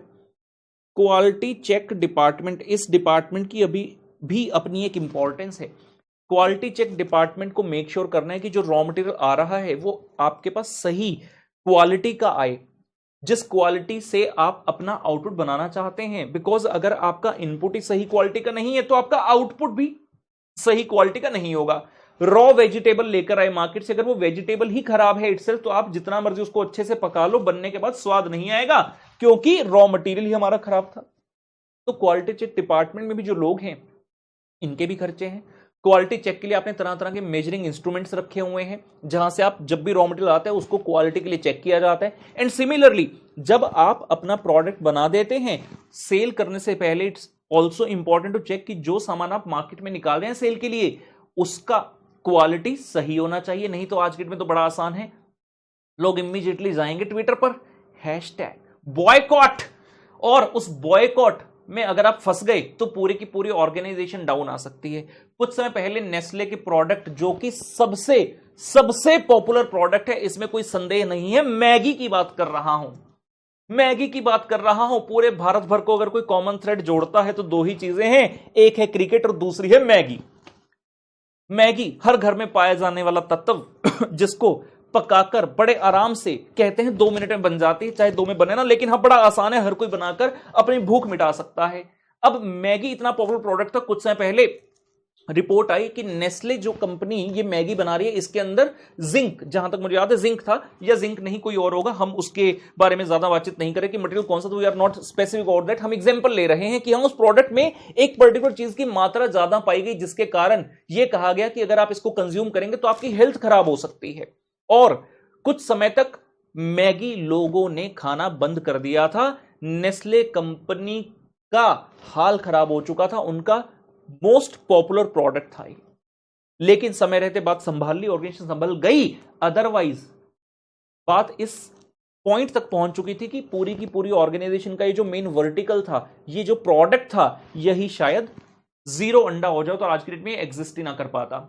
आप सोशल मीडिया पर कई बार पढ़ते हैं, आपके घर में आप अपने पेरेंट्स से डिस्कस कर सकते हैं, अगर आपने नहीं सुना है ऐसा, बहुत बार न्यूज़पेपर में और सोशल मीडिया पे देखने को मिलते हैं कि फलाना ऑटोमोबाइल कंपनी ने अपने इतने यूनिट्स ऑफ कार्स वापस बुला लिए क्योंकि उन्हें पता चला कि इसमें कोई खराबी है, उसको ठीक करना है। कुछ समय पहले मैंने न्यूज़पेपर में पढ़ा, बहुत ज्यादा पुरानी बात नहीं है, मारुति कंपनी ने 84,000 समथिंग एक पर्टिकुलर ब्रांड की गाड़ियां वापस मंगवाई, और ये पहली बार नहीं हुआ। और सिर्फ मारुति के साथ ऐसा नहीं है, ऑलमोस्ट सभी ब्रांड्स में कभी ना कभी ये दिक्कत आती है। अब आप इतनी सारी गाड़ियों को वापस मंगवा रहे हैं और कस्टमर तो पैसा नहीं देगा क्योंकि गलती किसकी, आपका मैन्युफैक्चरिंग डिफेक्ट है। तो आप अपने पर्सन अपॉइंट करोगे जो कि लोगों के घरों से जाकर गाड़ी लाएगा वर्कशॉप में आप उसका जो पर्टिकुलर पार्ट में प्रॉब्लम है उसको चेंज करोगे।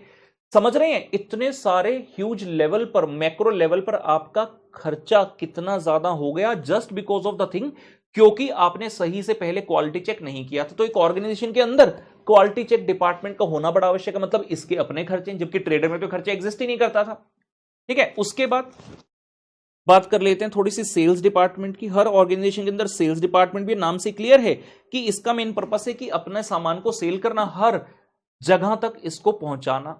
आप भारत के किसी भी कोने में हैं, आपको कुरकुरे बड़े अच्छे लगते हैं, कुरकुरे खाने का मन करके आप कहते हैं I want to have Kurkure, लेकिन आप अपने शहर में नहीं है, किसी दूसरे शहर में, क्या कुरकुरे नहीं मिलेंगे? आप जाकर कहोगे शॉप पर भैया 10 रुपए तुरतरे देना, तुरतरे मिल जाएंगे आपको, बड़ी सिंपल सी बात है। तो ये किसने इंश्योर किया कि आपका सामान, जो ऑर्गेनाइजेशन का सामान है, वो हर जगह मिल जाए? सेल्स डिपार्टमेंट अपनी सेल्स टेक्निक के साथ, नेटवर्क इफेक्ट के साथ ही मेक श्योर करता है कि आपका प्रोडक्ट जो कि ग्लोबल लेवल का है वो हर जगह पर उपलब्ध हो जाए। गुड्डे का बिस्किट खाने का मन कर गया, क्रैकजैक खाने का मन कर गया, आपका हल्दीराम की भुजिया खाने का मन कर गया, तो ये सभी चीजें ऐसी हैं जो कि आपको कहीं पर भी मिल जाएंगी। यानी कि there is a sales department के अंदर इतने सारे लोग काम कर रहे हैं, उन सबके भी तो अपने खर्चे होते होंगे। सेल्स करना है सामान को, प्रोडक्शन करने के बाद कहां रखा होगा? एक बड़ा सा वेयर हाउस होगा, उस वेयर हाउस के अंदर सामान को स्टोर करते होंगे, और जब जब सेल होती है उस वेयर हाउस से सामान निकलता है ट्रक में लोड होकर और चला जाता है डेस्टिनेशन की तरफ। उस वेयर हाउस के भी तो खर्चे होंगे, वेयर हाउस का खुद का रेंट होगा, अगर किराए पर लिया और अगर किराए पर नहीं है खुद का है तो उसका डेप्रिसिएशन लगता होगा वेयर हाउस में, वेयर हाउस कीपर होगा, वेयर हाउस में स्टाफ होगा, कितने सारे तरह तरह के खर्चे हम इमेजिन कर सकते हैं। और अंत में एक और बात कर लेते हैं, जैसा मैंने कहा था सूची नेवर एंडिंग है, इसमें और भी बहुत सारी डिटेल में बातचीत की जा सकती है, लेकिन हमें समझने के साथ साथ we have to make sure कि हम समय के अनुसार जो है चलेंगे, बहुत ज्यादा इस पर समय नहीं लगाएंगे। अंतिम HR department, human resource department, organization के अंदर जैसे ट्रेडर के पास तो खुद के अलावा सेठ जी के पास एक या दो लोग थे स्टाफ में, मैन्युफैक्चरिंग ऑर्गेनाइजेशन में ऐसा नहीं होता। डिपेंडिंग अपॉन द साइज कुछ 20, 50, 100, मिनिमम 1000, 2000, 10,000, 1 लाख कितने भी लोग हो सकते हैं। अगर एक भी व्यक्ति छोड़कर जाता है तो उसके हिस्से का काम कौन करेगा भाई? उसकी रिप्लेसमेंट तो चाहिए ना। अब बाकी सभी डिपार्टमेंट, मान लो प्रोडक्शन डिपार्टमेंट से एक इंसान छोड़कर चला गया, तो क्या प्रोडक्शन डिपार्टमेंट ढूंढ कर लाएगा क्या? अगर प्रोडक्शन डिपार्टमेंट इस काम को करने में बैठ गया तो प्रोडक्शन डिपार्टमेंट वाला काम कौन करेगा? परचेज वालों से 2 लोग छोड़कर चले गए, आप फाइनेंस वाले से चार्टर्ड अकाउंटेंट, आप कहते भाई मेरे को तो बढ़िया नहीं लग रहा, मेरे को तो ऑफर आ गई 50 लाख का पैकेज मिल रहा है, अभी तो यहां 30 था, मैं तो चला। अब आप चले गए, आप जो काम करते थे वो काम करेगा कौन? अब फाइनेंस वाले तो ढूंढने नहीं जाएंगे, एचआर डिपार्टमेंट जाएगा। एचआर डिपार्टमेंट का काम यही है कि एक तो जो एग्जिस्टिंग वर्कफोर्स है उनका ध्यान रखना, जो भी चीजें होती हैं कंप्लायंसेस और जो नॉन कंप्लायंसेस, अपने वर्कफोर्स को सही से लॉयल रखने के लिए, उनको कंटिन्यू करवाने के लिए जो भी चीजें एचआर डिपार्टमेंट वो तो करता ही है।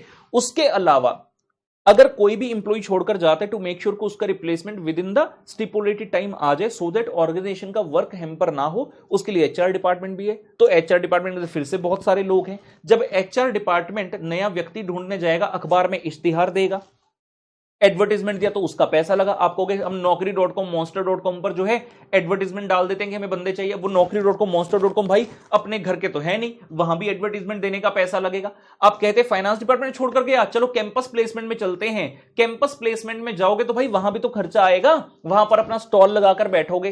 फिर आपने कह दिया एक राउंड तो यहां हो गया, दूसरे राउंड के लिए हम आपको अपने हेड ऑफिस बेंगलोर बुलाएंगे, तो आप आने जाने के टिकट का खर्चा दोगे।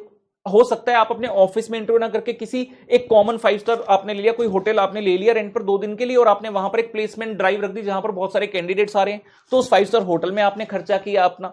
Are you getting my point? तो number of expenses practically are unlimited. Means जब हम मैन्युफैक्चरिंग ऑर्गेनाइजेशन की बात करते हैं, then yes there is a scope for cost accounting. तो अगर मैं यहां पर लिखना चाहूं स्कोप फॉर कॉस्ट अकाउंटिंग, तो मैं ये कह सकता हूं यहां पर तो क्रॉस है ट्रेडर में, लेकिन यहां पर टिक है।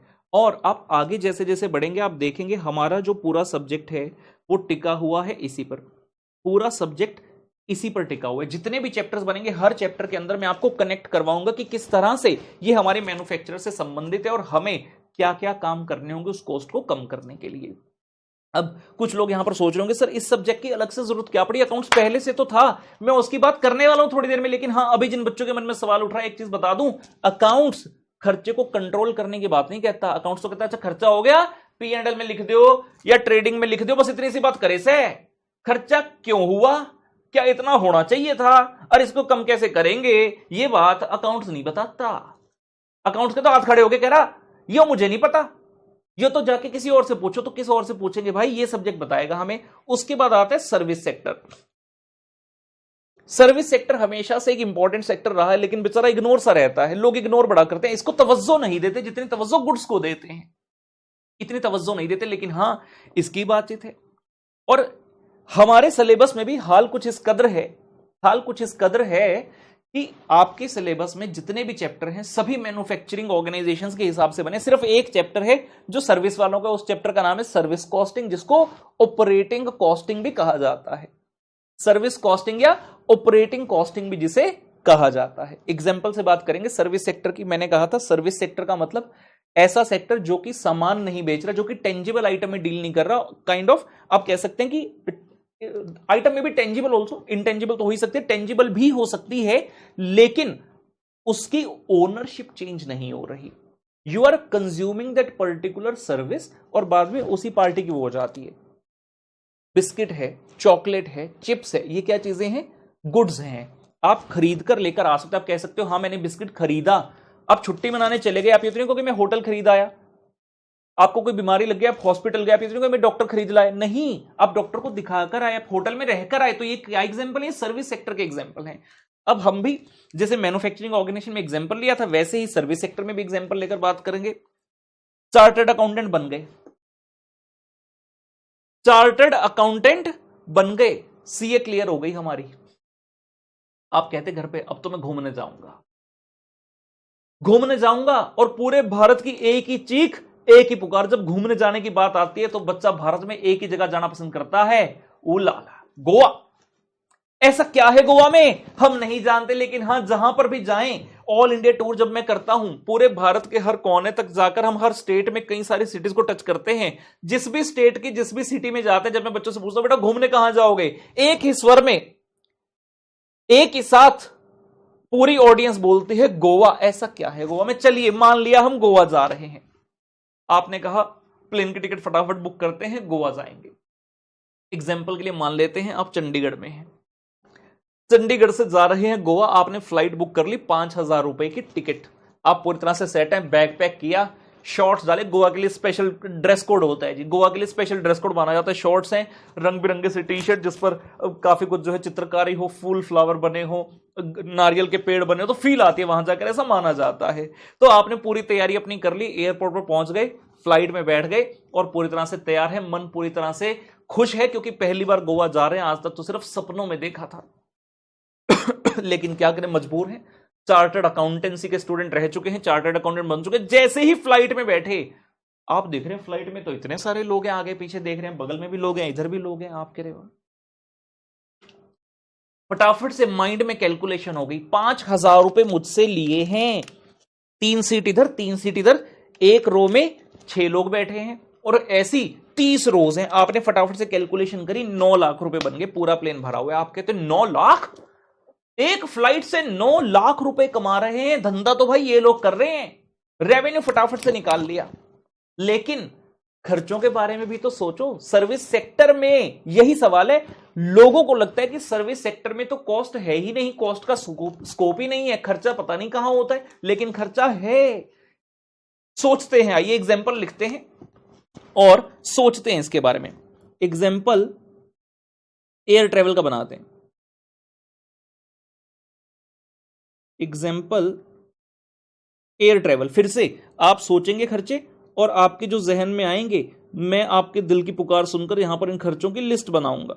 आज का हमारा मेन एम यही है, हमें सारे बेसिक्स क्लियर करने हैं, सो दैट जब हम पहले चैप्टर पर जाएं तो हमें चीज समझ में आ जाए कि हां इसको इसलिए पढ़ रहे हैं क्योंकि हमने उस लेक्चर में ऐसे पढ़ा था और सर ने बताया था। चलिए जी, example of air travel expenses बोलने स्टार्ट कीजिए। सबसे पहली चीज, जिस प्लेन में बैठे हैं कौन उड़ा रहा है उसे?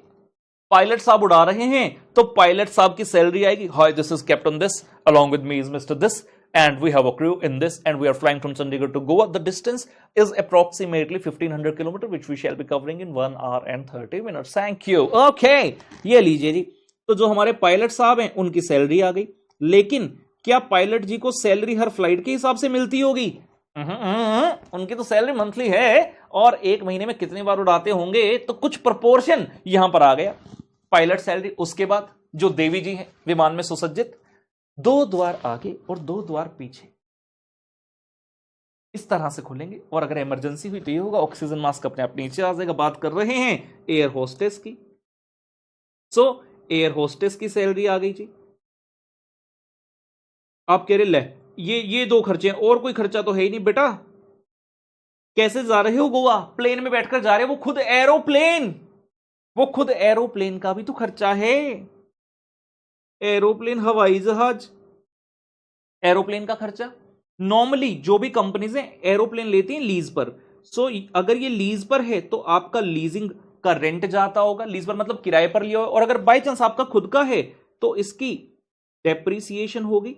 ऐसा तो नहीं है ना कि एक प्लेन आपने लिया आजीवन भर उड़ाते रहोगे, जैसे भाई एक नॉर्मल 2 व्हीलर लेते हो, 4 व्हीलर लेते हो, एक लाइफ होती है, तो वैसे इनकी भी लाइफ है। तो एरोप्लेन खुद का जो है आपका, तो डेप्रिसिएशन, अगर कहीं से लिया है तो लीज, सबसे बड़ा खर्चा तो ये है।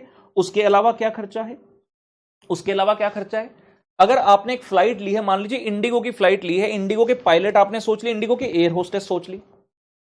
जब आप एयरपोर्ट पर एंटर हुए थे, उसके बाद जब आपने अपना बोर्डिंग पास लिया, अपना लगेज दिया, किसको दिया? वो भी तो इंडिगो के लोगों को दिया। वो कौन है? ग्राउंड स्टाफ, उनकी भी तो सैलरीज है। वो भी पैसे इन्होंने रिकवर कहां से करने हैं? इस फ्लाइट से तो रिकवर करने हैं भाई। ये लीजिए, ग्राउंड स्टाफ के खर्चे हो गए। उसके बाद एरोप्लेन को उड़ा तो हवा में रहे हैं, वो तो किसी की नहीं है, जितना मर्जी उड़ाएं हवा में, कोई उसके पैसे नहीं मांग रहा आपसे अलग से। लेकिन जब आकर लैंड हुए, जब एयरपोर्ट आकर लैंड हुए, तो वो एयरपोर्ट आपसे लैंडिंग चार्जेस मांगेगा। हर फ्लाइट के लैंडिंग चार्जेस होंगे। फिर आपने मान लीजिए फ्लाइट गोवा पहुंच गई है दोपहर को 2 बजे, और वहां से अब वही फ्लाइट वापस आएगी, लेकिन शाम को 7 बजे चलेगी। 5 घंटे के लिए एरोप्लेन को कहां लेकर जाएं? वहां से उड़ाकर बीच पर जाकर खड़ा कर दिया, एयरपोर्ट पर ही खड़ा रखें। भाई एयरपोर्ट पर खड़ा रहेगा, क्यों खड़ा रहेगा? जब कहीं पर जाते हैं अपनी गाड़ी से भी, 2 व्हीलर तक से, और कहीं पर गाड़ी पार्क करते हैं तो पार्किंग के पैसे लगते हैं। ये तो फिर भी हवाई जहाज है, हवाई जहाज के पार्किंग के पैसे लगेंगे, हवाई जहाज की पार्किंग के खर्चे हो गए। तो इस तरह से कई सारे और खर्चे जो हैं होते हैं। जब आप कई बार जो होता है, जो एयरपोर्ट्स बड़े हैं वहां पर आपको बोर्डिंग गेट से लेकर एक्चुअल एयरपोर्ट तक ले जाने के लिए बसेस होती हैं। वो बसेस की कॉस्ट, उन बसेस को चलाने के लिए ड्राइवर्स हैं, समझ रहे हैं? तो there are plenty of expenses even in the services sector. That's why हमारे कॉस्ट अकाउंटिंग का स्कोप है सर्विस सेक्टर के लिए भी। इसे समझना बहुत जरूरी है। हालांकि जैसा मैंने कहा, सर्विस सेक्टर कई तरह के हैं। अब जैसे मान लीजिए आप पैसेंजर ट्रांसपोर्ट, एक मैं कह सकता हूं पैसेंजर ट्रांसपोर्ट में बस आ गई, आप बस के थ्रू ट्रांसपोर्ट कर सकते हैं, आप रेलवे के थ्रू कर सकते हैं, बाय एयर कर सकते हैं, शिप क्रूज के थ्रू कर सकते हैं। उसके बाद बात आती है, लेट्स से हॉस्पिटल्स हो गए, ये भी सर्विस प्रोवाइड कर रहे हैं, होटल्स हो गए, ये भी सर्विस प्रोवाइड कर रहे हैं। उसके बाद जैसे गुड्स की ट्रांसपोर्ट, जैसे पैसेंजर की ट्रांसपोर्ट है, वैसे गुड्स की ट्रांसपोर्ट भी है। तो कई सारे सर्विस सेक्टर हैं, लेकिन हमारे लिए हर सर्विस सेक्टर का अलग से चैप्टर नहीं है। एक ही चैप्टर के अंदर हम सभी का थोड़ा थोड़ा ग्लिम्स लेते हैं, और ये हमारे सिलेबस का अंतिम चैप्टर माना जाता है। तो जो मैंने लिखा था स्कोप फॉर कॉस्ट अकाउंटिंग, इसमें मैं टिक यहां पर भी लगा देता हूं। Scope for cost accounting manufacturing organization के लिए भी है और सर्विसेज के लिए भी है। उम्मीद करता हूं आपने साथ साथ नोट किया होगा। अगर नहीं भी किया, ये बेसिक है, चल जाएगा, कोई बात नहीं। लेकिन हाँ, आगे जो बातें करने वाला हूं वो सारी नोट होनी चाहिए साथ में। काफी सारी बात हमने कर ली कॉस्ट अकाउंटिंग के बारे में। थोड़ा थोड़ा माइंड अब हमारा ओपन हो रहा होगा कि यार ये सब्जेक्ट करेगा क्या। अकाउंट्स में जो पढ़ते हैं उससे बिल्कुल विपरीत, बिल्कुल भिन्न बात जो है की जा रही है। आइए जी आगे बढ़ते हैं, मैं आपको लेकर चलता हूं आगे। अभी हमारा चल रहा है बेसिक्स बिल्कुल, और हम यहां पर आते हैं, नेक्स्ट हेड अपना लिखते हैं cost accounting versus financial accounting. ये एक काफी महत्वपूर्ण चर्चा का विषय रहने वाला है। आप सभी लोग आए हैं ऐसे बैकग्राउंड से जहां पर हमने अकाउंट्स को पढ़ा है, और कुछ विजिबल चेंजेस हम देखना चाहते हैं, कुछ विजिबल डिफरेंसेस जो इन दोनों के अंदर होते हैं, फाइनेंशियल वर्सेस कॉस्ट। वैसे जो मैंने बताया बात हमें काफी समझ आ गई, फिर भी एक दो पॉइंट जो है हम डिस्कस कर लेते हैं। हाँ, अगर इसके बारे में डिटेल में जानना होगा तो मैं आपको दिखा दूं कॉस्ट गाथा, मैंने ओरिएंटेशन सेशन में भी दिखाई थी, ये हमारी किताब है। इसकी थोड़ी सी ग्लिम्स आपको दूंगा, कुछ चीजें यहां से मैं आपको पढ़वाने वाला हूं। और ये देखिए, तो इसमें जैसे जैसे आप नीचे जाते हैं, ये फर्स्ट चैप्टर है हमारा, ये लीजिए, ये आ जाता है। अगर आप स्क्रीन पर देख पा रहे हैं, कॉस्ट अकाउंटिंग विज़ फाइनेंशियल अकाउंटिंग, तो आपको ऐसा किताब मिलेगा कॉस्ट गाथा का, जो कि पूरी थियोरेटिकल किताब है। Cost accounting versus financial accounting, star rating दी हुई है साथ में। तो ये हमारे हिसाब से 5 स्टार क्वेश्चन रहेगा, क्योंकि एग्जाम के अंदर इस क्वेश्चन का अपना एक वजूद है। ठीक है ना। इसमें बहुत सारे पॉइंट लिखे, थियोरेटिकली पढ़ने के लिए काफी सारे पॉइंट है कि फाइनेंशियल और कॉस्ट अकाउंटिंग कैसे डिफरेंट होते हैं आपस में एक दूसरे से। 12 पॉइंट दिए भाई, एग्जाम में 4 या 5 नंबर का हद से ज्यादा आएगा, तो बहुत सारे पॉइंट है। लेकिन हम उन पॉइंट्स पर नहीं जा रहे, मैं आपको बेसिक डिफरेंस जो है बताने वाला हूं कॉस्ट और फाइनेंशियल में। सबसे बड़ा, सबसे इंपॉर्टेंट डिफरेंस ये होता है कि फाइनेंशियल अकाउंटिंग जो है वो रिकॉर्डिंग एस्पेक्ट से डील करती है। जब भी हम फाइनेंशियल अकाउंटिंग पढ़ते हैं, कभी भी कंट्रोल ऑफ एक्सपेंस ये वो बात नहीं की जाती। सिंपल सीधी सीधी बात है कि आपने पूरे साल में जो भी किया है उसकी परफॉर्मेंस आपको बतानी पड़ेगी to the various stakeholders who are involve. Stakeholder का मतलब होता है all the people who are involve with the business. जैसे अगर मैं कंपनी हूं तो मेरे साथ कौन है, एक स्टेक होल्डर, शेयर होल्डर हो गया। Shareholder is a kind of stakeholder. मेरे जो इंप्लॉइज हैं वो कौन हो गए, स्टेक होल्डर। जिन लोगों से मैं सामान खरीदता हूं, कौन, क्रेडिटर्स, वो हो गए स्टेक होल्डर। मैंने बैंक से लोन लिया है तो लेंडर, ये कौन हो गया, स्टेक होल्डर। गवर्नमेंट, जिसको मैं टैक्सेस जमा कराता हूं, वो कौन हो गया, स्टेक होल्डर। तो फाइनेंशियल अकाउंटिंग का जो एक मेन एम रहता है वो है रिकॉर्डिंग एस्पेक्ट, इंफॉर्मेशन एस्पेक्ट। और सीए फाइनल में तो अकाउंट्स नामक सब्जेक्ट का नाम ही क्या है, फाइनेंशियल रिपोर्टिंग।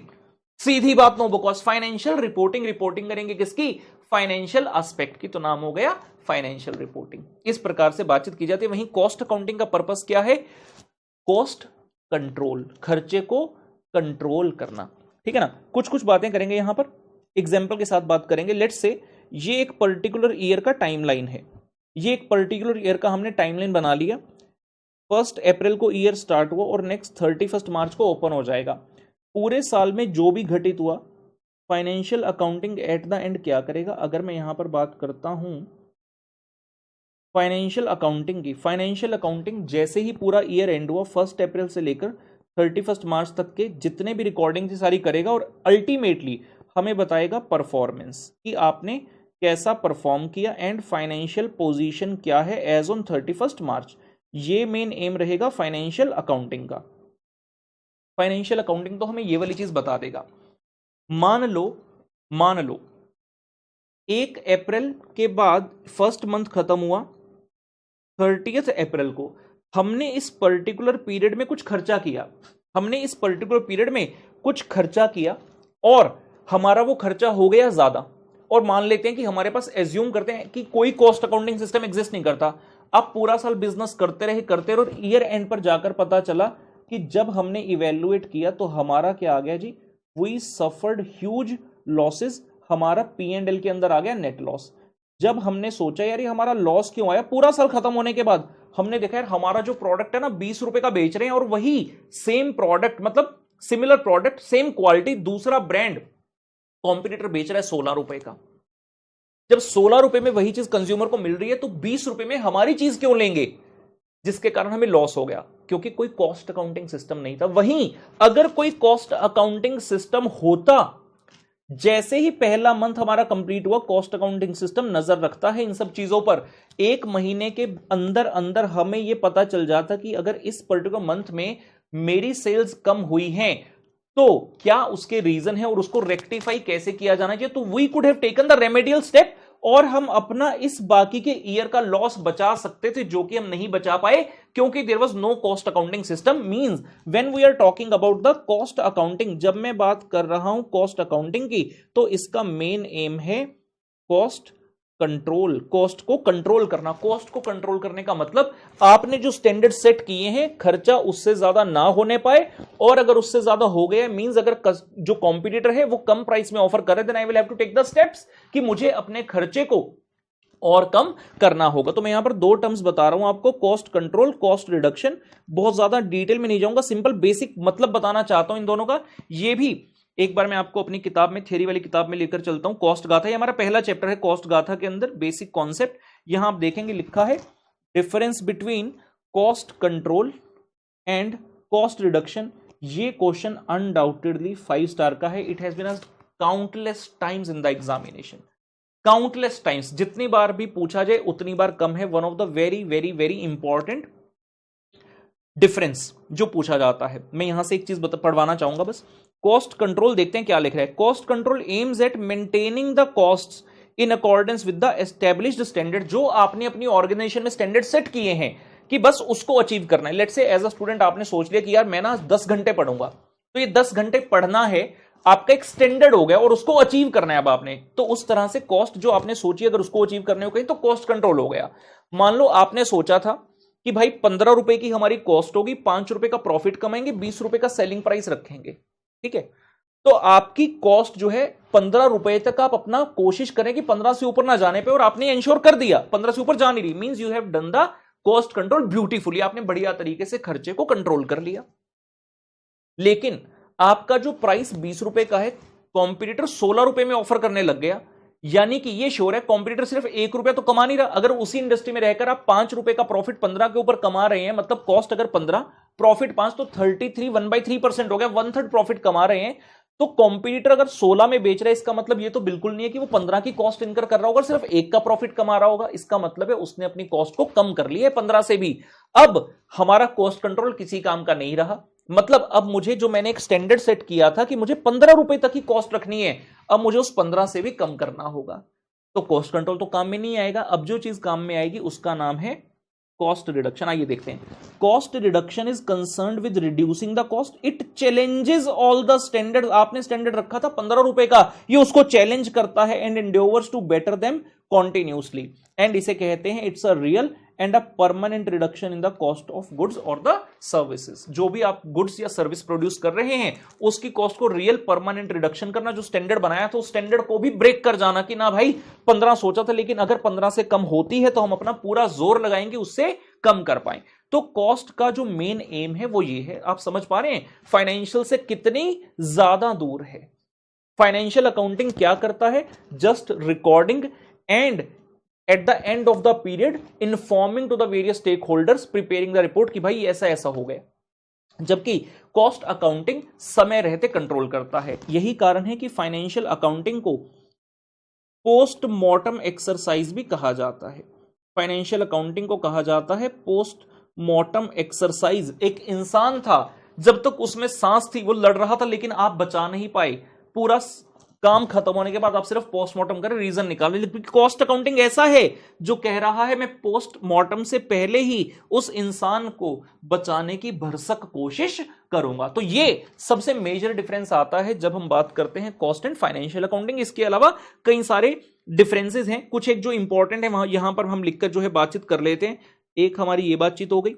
दूसरी बातचीत कॉस्ट अकाउंटिंग जो है यहां पर हम बात करते हैं किसकी? रिकॉर्डिंग ऑफ कॉस्ट की। यहां पर हमारा मेन जो काम रहता है रिकॉर्डिंग ऑफ कॉस्ट की। लेकिन जब बात करते हैं हम फाइनेंशियल अकाउंटिंग की, यहां पर हमारा एम रहता है फाइंडिंग द प्रॉफिट और लॉस। सर दिखने में तो एक ही जैसा लग रहा है, कॉस्ट अकाउंटिंग में भी कॉस्ट रिकॉर्ड कर ली, सेल प्राइस पता लग गया तो प्रॉफिट आएगा। जी नहीं, इतना आसान नहीं है, बता देता हूं। फाइनेंशियल अकाउंटिंग में जब P&L एक्सेट्रा बनाते हो तो क्या वहां पर सेल्स की इनकम लेते हैं? जी नहीं, वहां पर तो तरह तरह की इनकम है। Bad debt recover, dividend income, interest income, rent की इनकम, रॉयल्टी की इनकम, तरह तरह की। कहीं से भी पैसा आ जाए हम सीधा बोलते हैं भाई इसको क्रेडिट साइड पर लिख, डेबिट साइड पर बाद में खर्चे आएंगे और प्रॉफिट लॉस निकल जाएगा। लेकिन जब बात करें कॉस्ट अकाउंटिंग की, अपना मेन एम है कॉस्ट की रिकॉर्डिंग। और कॉस्ट कौन सी है? जो कि हमारे प्रोडक्ट और सर्विस को बनाने में लग रही है। जो कि अगर मैं कंज्यूमर को कोई चीज बेच रहा हूं तो कंज्यूमर तक उस चीज को पहुंचाने का जो टोटल खर्चा हो रहा है शुरू से अंत तक, उसको हम कहते हैं कि भाई we are talking about the recording of the cost. और अगर प्रॉफिट निकालना भी है तो मैं सिर्फ इसको सेल्स से कंपेयर करूंगा। कॉस्ट अकाउंटिंग में dividend received, interest received, rent received वगैरह इनकी कोई जगह नहीं होती। क्लियर है? जबकि फाइनेंशियल में हमारा मेन काम है प्रॉफिट लॉस निकालना। पैसा कहीं से भी आए पुत्र मैटर नहीं करता, but it matters in the cost accounting.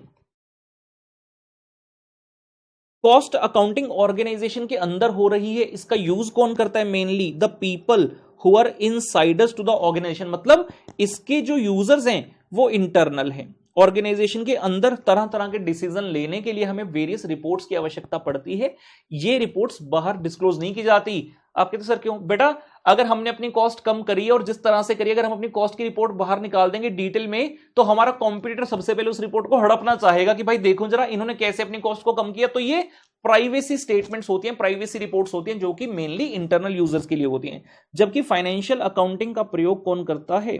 Outsiders, the people even who are external to the organization. जैसे कि मैंने बात करी थी स्टेक होल्डर्स की, गवर्नमेंट की, लेंडर्स की, क्रेडिटर्स की। वो सभी लोग आपकी फाइनेंशियल परफॉर्मेंस में रुचि रखते हैं कि आपने कैसा परफॉर्म किया है, to evaluate their various decision. जैसे कि शेयर होल्डर है, वो आपकी फाइनेंशियल स्टेटमेंट्स देखेगा टू थिंक कि क्या वो आपकी कंपनी में पैसा लगाए या ना लगाए, और अगर उसने पहले से लगाया है तो क्या वो उसको कंटिन्यू रखे या फिर उस पैसे को अपने निकाल ले, अपनी इन्वेस्टमेंट को सेल कर दे।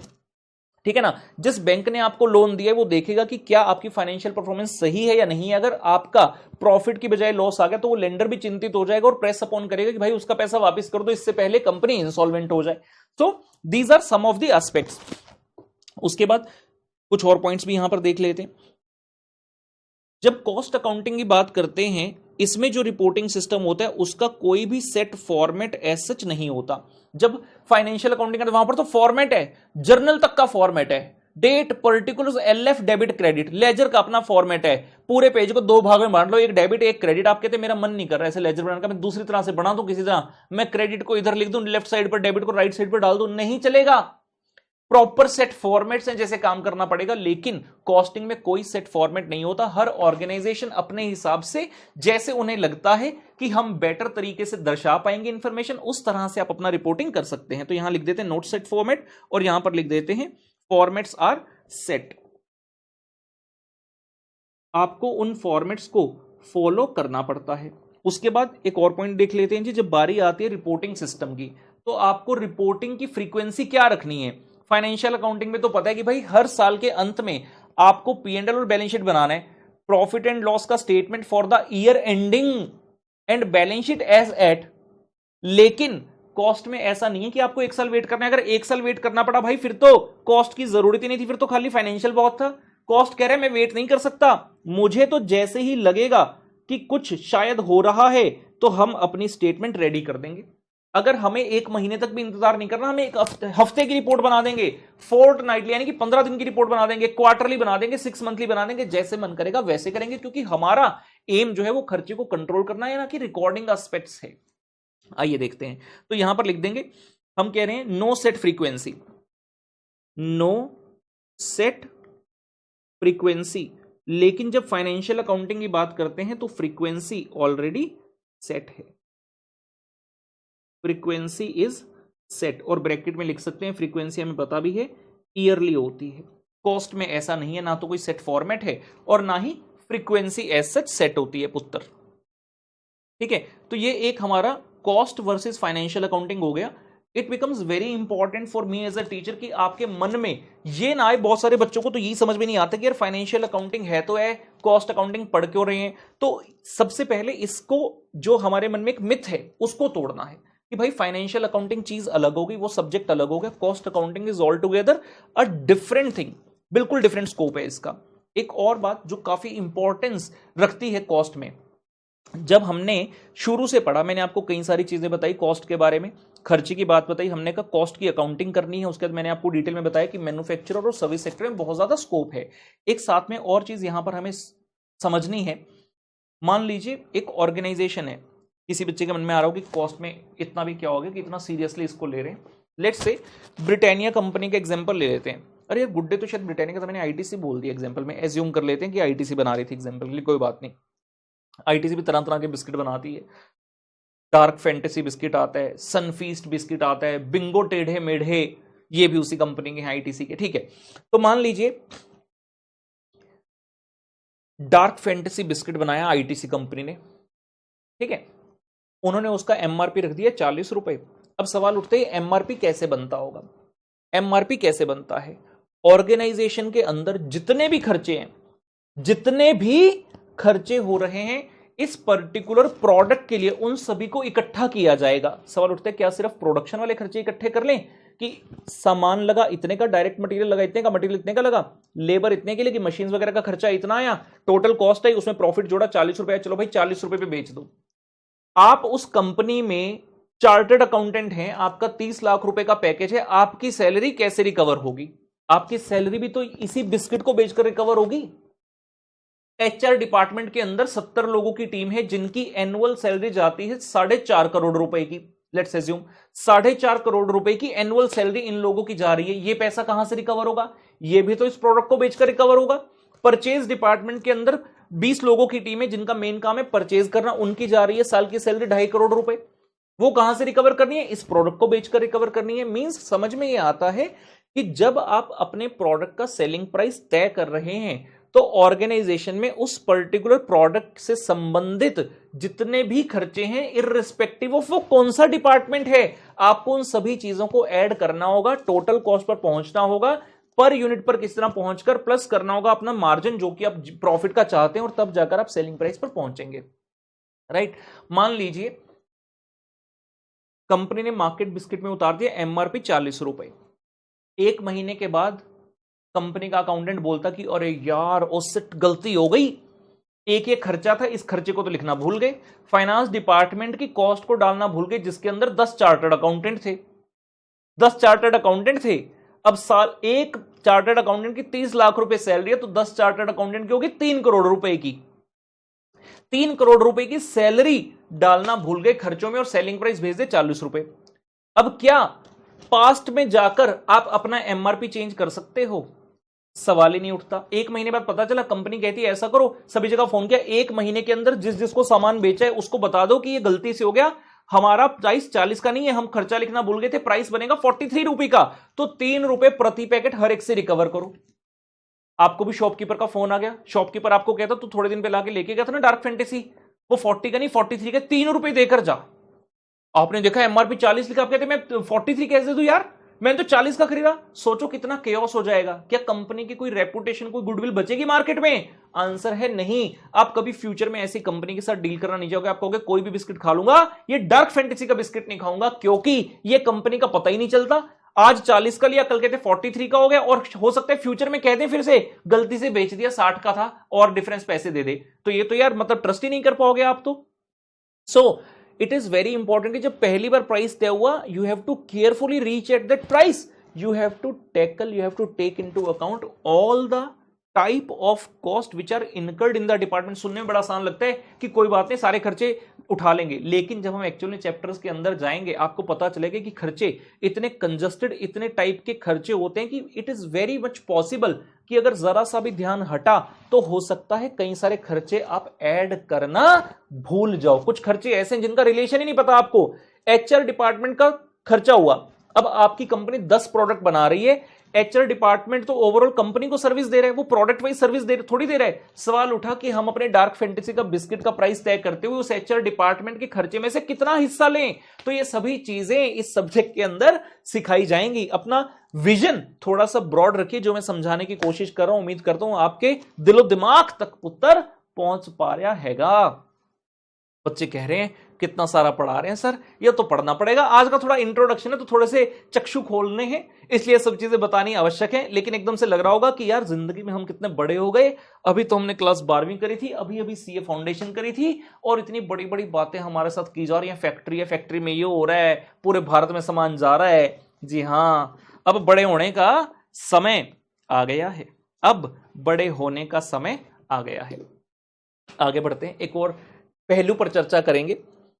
जब हम कई बार अकाउंट्स के साथ अपनी कॉस्ट को मैच करते हैं, किसी तरह से ना, हम अगर रिलेशन बिठाना चाहते हैं कि क्या हमारे फाइनेंशियल अकाउंटिंग के साथ कॉस्ट का कोई रिलेशन है, तो मन में आता है कि यार जो P&L में आप डेबिट करते थे वो क्या होता था, यही तो होता था, खर्चे ही तो होते थे, उसी खर्चे को कॉस्ट कह रहे हैं। जैसे कि आपने वहां पर डेबिट किया टू रेंट, अब रेंट तो खर्चा है, तो आप कह रहे हो यार कॉस्ट में भी तो है रेंट, वो भी तो खर्चा ही है। तो एक कहीं ना कहीं माइंड में आ जाता है कि यार जो भी मैंने P&L के डेबिट में लिखा ना, वो सारा कॉस्ट ही तो है। और साथ में आप ऑर्गेनाइजेशन में जब आप किस किस चीज के लिए पेमेंट करते हैं, मान लीजिए तो आपने ऑपरेटिंग खर्चों के लिए पेमेंट कर दिया, आपने बोला rent account debit to bank, purchase account debit to creditor या बैंक, आपने खर्चा किया। आप कहते मैंने तो ये ऑफिस एंड एडमिनिस्ट्रेशन ओवरहेड का खर्चा किया, तो office and administration overhead account debit to bank, तो टू बैंक या टू आउटस्टैंडिंग या टू क्रेडिटर जो कर रहे हैं, ये क्या है, खर्चा ही तो है। तो एक तो ये चीज हो गई, कॉस्ट ही है ये भी। दूसरा, आप कहते हैं जब हम कोई चीज खरीद रहे हैं, आप कहते हैं हमने मशीन खरीदी, फर्नीचर खरीदा, furniture fixture account debit to bank, plant and machinery account debit to bank. ये सब चीजें क्या है, आप कह रहे यार ये भी तो हमने पैसा दिया, मतलब ये भी तो कॉस्ट ही है, ये भी तो खर्चा ही है हमारा। तो क्या जो कॉस्ट अकाउंटिंग में आप कॉस्ट लिख रहे हैं, सुनते रहना ध्यान से, बड़ा इंपॉर्टेंट है, जो कॉस्ट अकाउंटिंग के अंदर हम कॉस्ट डाल रहे हैं और जो वहां फाइनेंशियल अकाउंटिंग में P&L में डेबिट है चीजें, प्लस जो आपने कैपिटल एक्सपेंडिचर की जो कि एसेट बन जाती है बैलेंस शीट में जाकर, तो क्या वो भी सभी चीजें कॉस्ट होती है या नहीं होती, उसको हम इवेल्युएट करने जा रहे हैं, right. So we are writing down the heading cost vis-a-vis expense comma loss and asset. समझ रहे हैं मैं क्या कह रहा हूं? फाइनेंशियल अकाउंटिंग में P&L के अंदर जो चीजें डेबिट हो रही हैं वो कौन है, आइदर इट्स एन एक्सपेंस और it's a loss. Debit all expenses and losses, debit all expenses and losses. एक मिनट जी, ये बच्चों की लाइन इस एज में बड़ी सीधी बनती है, मेरी सीधी नहीं बनती, बच्चे बड़े तेज होते हैं, सीधी लाइन मार देते हैं एकदम। ये लीजिए, cost vis a vis expense loss and asset. तो क्या वो एक्सपेंस, वो लॉस और वो एसेट, क्या मैं तीनों को कॉस्ट कह सकता हूं या नहीं, इसको हम समझते हैं। आइए,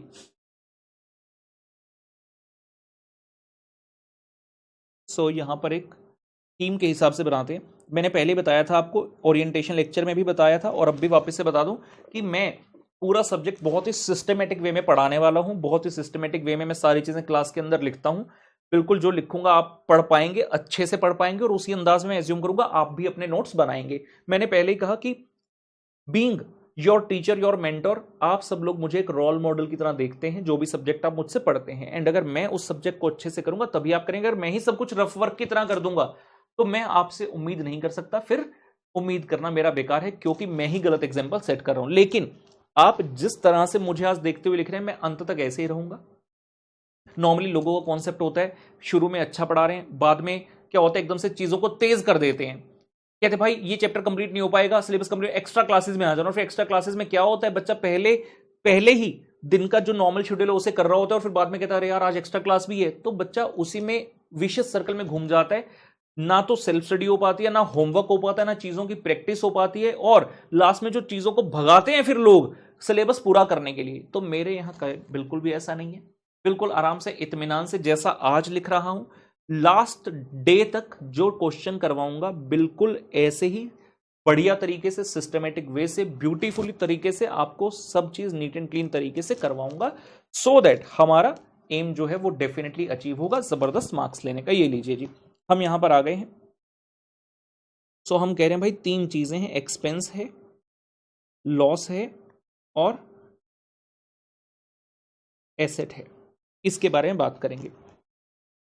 सबसे पहले हम इवेल्युएट करेंगे, मुझे इसमें काफी कुछ बताना है, तो पहले आराम से एक एक करते हुए चलेंगे। सबसे पहले हम इसकी बात कर रहे हैं on the basis of benefit, मतलब एक पहलू है बेनिफिट कि क्या हमें इसका बेनिफिट मिलता है या नहीं मिलता। जब मैं कह रहा हूं एक्सपेंस, मैंने कोई खर्चा किया, मान लीजिए मैंने रेंट दिया, रेंट कैसे पे किया जाता है, कितनी फ्रीक्वेंसी होती है, मंथली, ठीक है ना। मान लीजिए आप जिस घर में रहते हैं वो किराए का घर है, आप उसका रेंट देते हैं, तो क्या आपको उसका बेनिफिट मिलता है? जी हां, उसका बेनिफिट मिलता है। और कितने समय के लिए मिलता है? जितने पीरियड के लिए आपने उसका रेंट दिया है, मतलब 1 महीने के लिए, तो it's benefit is consumed in that particular period. तो एक्सपेंस, कोई भी चीज जिसका आप एक्सपेंस कर रहे हैं उसका बेनिफिट आप कंज्यूम करते हैं। मान लीजिए मैं कहता हूं मेरी ऑर्गेनाइजेशन है, मैंने अपने इंप्लॉय को सैलरी दिया 30,000 रुपए का, तो वो 30,000 रुपए का जो सैलरी दिया है, मैं उसे एक्सपेंस कब कहूंगा? अगर मैंने उसका बेनिफिट कंज्यूम किया है। वहीं अगर मैं कहता हूं कि यार मेरा ना नुकसान हो गया, मेरा कुछ सामान आ रहा था ट्रांसपोर्ट से और रास्ते में बारिश आ गई, ट्रांसपोर्ट वाले ने उसके ऊपर जो है कवर नहीं किया हुआ था, तो सामान के ऊपर बारिश गिरी, पानी लगा, मेरा सामान खराब हो गया, क्या मैंने इसका बेनिफिट कंज्यूम किया? आंसर है नहीं। जिसका बेनिफिट कंज्यूम नहीं किया वो एक्सपेंस नहीं कहलाएगा, वो लॉस की कैटेगरी में जाएगा।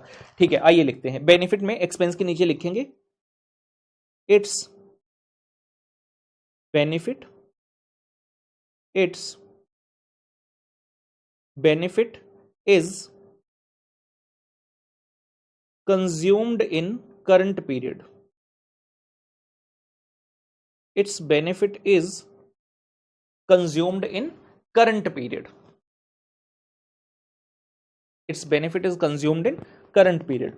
यहां पर एक और हेड बना लेते हैं थोड़ा नीचे, क्योंकि मुझे एसेट वाले में थोड़ा सा ज्यादा लिखना पड़ता है। यहां बना लेते हैं एक और हेड, एग्जाम्पल, एग्जाम्पल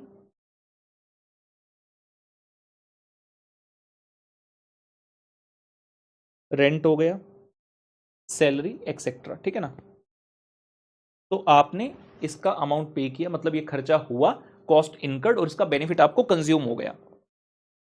सवाल उठा, क्या ये चीज एज अ कॉस्ट क्वालिफाई करेगी? क्या हम इसे कॉस्ट मान सकते हैं या नहीं मान सकते हैं? तो definitely the answer is yes, it will become the part of the cost. और कॉस्ट को थोड़ी देर में डेफिनेशन लिखेंगे, वहां से और क्लैरिटी मिलेगी। वहीं बात आती है लॉस की। क्या लॉस का बेनिफिट मिलता है? जी नहीं। तो लिखेंगे it's benefit is not consumed, it's benefit is not consumed। Example, let's say loss by fire। Let's say एक बिजनेसमैन है, उसने अपनी फैक्ट्री में या स्टोर में कुछ सामान स्टोर किया हुआ था, अचानक से आग लग गई और वो सामान उसका जल गया। उसने पैसा तो दिया था इसका, लेकिन क्या उसने बेनिफिट कंज्यूम किया? आंसर है नहीं, बेनिफिट कंज्यूम ही नहीं कर पाया। रॉ मटेरियल था, फैक्ट्री में प्रोडक्शन के लिए यूज करना था, लेकिन इससे पहले कि यूज करते जल गया, खराब हो गया सामान। क्या ये कॉस्ट का पार्ट बनेगा? आंसर है नहीं बनेगा। It doesn't become the part of cost. चाहे फाइनेंशियल अकाउंटिंग में ये हमारे P&L के अंदर आता है, डेबिट साइड पर एंटर कर जाता है, लेकिन हमारे कॉस्ट अकाउंटिंग में ये कॉस्ट का हिस्सा नहीं बन पाएगा। Loss by fire. तीसरी चीज आती है जी asset. Asset capital expenditure financial accounting में एंट्री कर देते हैं, asset account debit to bank या फिर टू क्रेडिटर जितना आपने समय लिया है, और एसेट आपका चला जाता है बैलेंस शीट में। सवाल उठता है, हम तो यहां पर सिर्फ ये देख रहे हैं भाई बेनिफिट कंज्यूम होगा या नहीं होगा। आप बताओ क्या एसेट का बेनिफिट मिलता है? 100% मिलता है, तभी उसे एसेट कहा जाता है कि जिसका बेनिफिट मिलता है, लेकिन इसका बेनिफिट करंट पीरियड में नहीं मिलता, इसका बेनिफिट मोर देन 1 पीरियड तक जाता है, इसीलिए कैपिटल एक्सपेंडिचर कहलाता है। तो जितना इसका पोर्शन मैंने करंट पीरियड में कंज्यूम किया वो मेरे करंट पीरियड का कॉस्ट बनता है। इतनी सी बात है। मान लीजिए मैंने एसेट लिया, प्लांट एंड मशीनरी 10 लाख रुपए का, मुझे लग रहा है कि इसकी लाइफ जो है 10 साल की है, यानी कि मैं कह सकता हूं 10 लाख डिवाइड बाय 10, हर साल 1 लाख रुपए का बेनिफिट जो है मैं लूंगा, 1 लाख रुपए का बेनिफिट मैं इसका कंज्यूम कर रहा हूं, तो वो 1 लाख रुपया मेरा कॉस्ट का पार्ट बनेगा करंट ईयर का। तो एसेट के केस में हमारे पास जो प्रिंसिपल हो गया वो ये हो गया कि इसका जो डेप्रिसिएशन है, बिकॉज डेप्रिसिएशन क्या है, इट इज नथिंग बट जितना उसका करंट पीरियड का एक्सपेंस बनता है उतना ही मैं अपने कॉस्ट में उसे लेकर चलूंगा। पूरा 10 लाख रुपया जो दिए वो कॉस्ट नहीं बनेगा इस पीरियड का, जितना अमाउंट सिर्फ डेप्रिसिएशन का that will become the part of my cost for the current period. आइए जी लिखते हैं एसेट के बारे में। its benefit is consumed in more than 1 period। एक तो ये हो गया। we consider that portion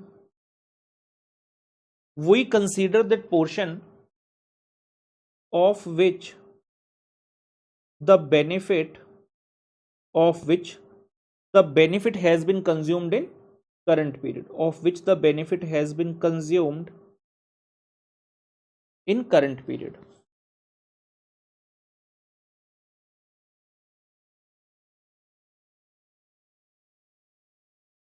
of which the benefit has been consumed in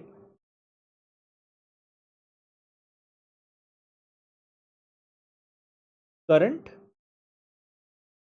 period. ठीक है ना, और ब्रैकेट में यहां लिख दें डेप्रिसिएशन, समझ जाएंगे उम्मीद करता हूं। ब्रैकेट में लिख दीजिए we are talking about the depreciation. ठीक है, एग्जाम्पल एसेट का एग्जाम्पल लिख रहे हैं ना, प्लांट एंड मशीनरी, लेकिन जो पार्ट बनेगा कॉस्ट का, पार्ट बनेगा टिक ओनली द डेप्रिसिएशन। वापस से लिख लेंगे कंफ्यूजन ना हो, ओनली द डेप्रिसिएशन, सिर्फ यही और यही वो चीज है जो कि हमारा भाग बनेगा कॉस्ट का। तो एग्जाम में भी थ्योरी में आ सकता है कि cost vis a vis expense loss and asset के साथ इसका कंपैरिजन बताइए, तो हमने वहां पर यही प्रिंसिपल लगाना है कि बेनिफिट अगर कंज्यूम हुआ पहला चीज, और जितना कंज्यूम हुआ करंट पीरियड में, सिर्फ ये दो चीजें होंगी, ये दो प्रिंसिपल हैं, first benefit consumed and second if yes then current period में कितना हुआ। ये दोनों प्रिंसिपल मिलकर जो अमाउंट बताएंगे वही अमाउंट हमारे कॉस्ट अकाउंटिंग के पुत्र एंटर होगा। उम्मीद करता है ये वाली चीज क्लियर है। वैसे ये वाली चीज कुछ चीजें ऐसी इंपॉर्टेंट है चाहे गाथा में लिख कर दिए, लेकिन मैं उनका क्लास में कुछ कुछ कभी कभी लिखवाऊंगा। अगर आप कॉस्ट गाथा पर आते हैं, हमारा ये जो पहला चैप्टर है बेसिक कॉन्सेप्ट, ये फर्स्ट चैप्टर ही है बेसिक कॉन्सेप्ट, और इसमें देखेंगे ये हेडिंग दिख रहा है आपको कॉस्ट, और इसके अंदर ये आ गया जी sometimes it is confused with expense loss asset which is not the case. तो यहां पर एक्सपेंस लॉस और एसेट को और थोड़ा कुछ कुछ और चीजें यहां पर लिखें जो आप अपने हिसाब से पढ़ सकते हैं। जो मेन चीज थी, जो मेन थीम थी, वो मैंने बता दी। ठीक है ना, आगे बढ़ते हैं। अब इतनी सारी बातचीत करने के बाद ना हम तैयार हैं ये सोचने के लिए कि कॉस्ट का मतलब क्या होता है, कि कॉस्ट का मतलब क्या है। So we are writing down some important questions, some important questions।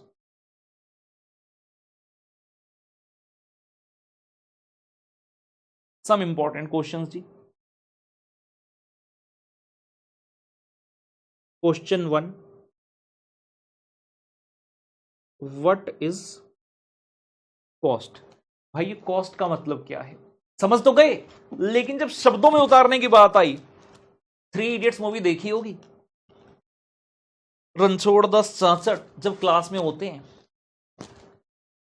तो मास्टर जी पूछते हैं व्हाट इज मशीन, जहां चतुर रामालिंगम को पूरे की पूरी डेफिनेशन पर हर्ट याद थी, रटा हुआ था रट्टू तोते की तरह, वहीं आमिर खान को याद तो नहीं था लेकिन एग्जाम्पल उसने दे दिया था मशीन का। वैसे ही कुछ बात यहां पर मैंने कहा व्हाट इज कॉस्ट, बच्चे कहते सर पता तो चल गया, बस इंग्लिश से बन नहीं पा रही। यही हाल एग्जाम में होता है, भावनाएं बहुत हैं, लिखना बहुत चाहते हैं, लेकिन जैसे ही पेन उठाते हैं लिख नहीं पाते। ये तो ह्यूमरस वे में हमने कह दिया। आइए बात करते हैं व्हाट इज कॉस्ट की। इसका उत्तर लिखते हैं, छोटे छोटे कुछ प्रश्न लिखवाऊंगा और उनके उत्तर लिखेंगे सो दैट हमारा बेसिक जो है और स्ट्रॉन्ग हो जाए। व्हाट इज कॉस्ट क्या लगता है, सिंपल जो अभी हमने सीखा मैं कह सकता हूं कि cost is the expenditure, cost is the expenditure जो कहां इनकर हुआ होगा। हमने क्या कहा था, बिजनेसमैन इनकर करता है। Cost is the expenditure which has been incurred to produce the goods और द सर्विसेज। तो ये हो गया जी कॉस्ट का डेफिनेशन। आइए लिख लेते हैं, कॉस्ट का डेफिनेशन लिख रहे हैं,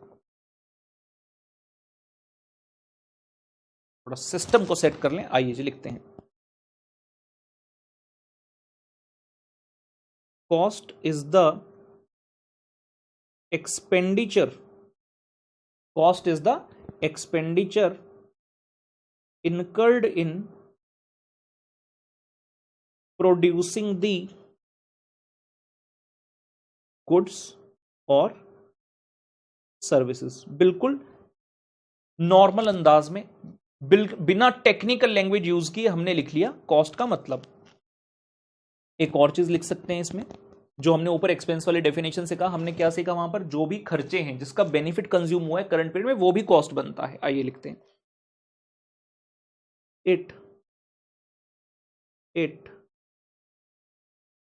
means and includes, it means and includes the expenses of which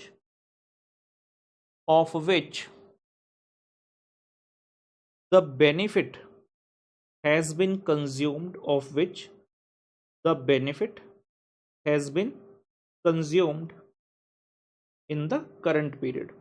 लिख लेंगे जी, कोई बच्चा पीछे ना रहे, हमारे संग संग जो है लिखते जाएंगे। अगर कोई बच्चा बाय चांस पीछे रह जाए तो पॉज का ऑप्शन है आपके पास स्क्रीन में, जो प्लेयर है जिसमें आप क्लास देख रहे हैं, तो वहां पर पॉज कर लेना और उस चीज को कंप्लीट कर लेना, ठीक है ना।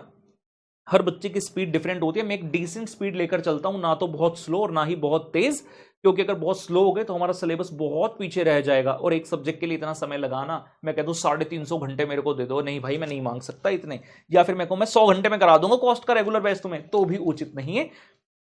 एक एप्रोप्रिएट समय में लेकर चलता हूं, एक नॉर्मल स्पीड से चलता हूं, जिसके साथ मेजॉरिटी स्टूडेंट्स हमारे 90% से ज्यादा स्टूडेंट जो है आराम से मेल खा पाएंगे। वहीं कोई बच्चा अगर ज्यादा स्लो है तो कोई दिक्कत नहीं है, प्लेयर में आप स्लो करने के ऑप्शन भी है, और अगर कुछ छूट जाए तो आप पॉज करके आराम से उसको लिखिए, उसके बाद आगे बढ़िए, ठीक है ना। कुछ बच्चे ऐसे होते हैं जो कहते हैं ले सर तो स्लो पढ़ा रहे, मैं तेज करके देखूंगा। प्लीज ये मत करना, कोई बच्चा कह रहा है मैं तो 2x की स्पीड पे देखूंगा, सर ने बनाया 250 घंटे का बैच, में देखो 125 में खत्म करता हूं। खत्म तो कर लेगा बेटा, पर खुद खत्म हो जाएगा उसका, तेरे को कुछ पता नहीं रहेगा, क्योंकि तू स्पीड में चीजें कर रहा है, ऐसे नहीं करना है।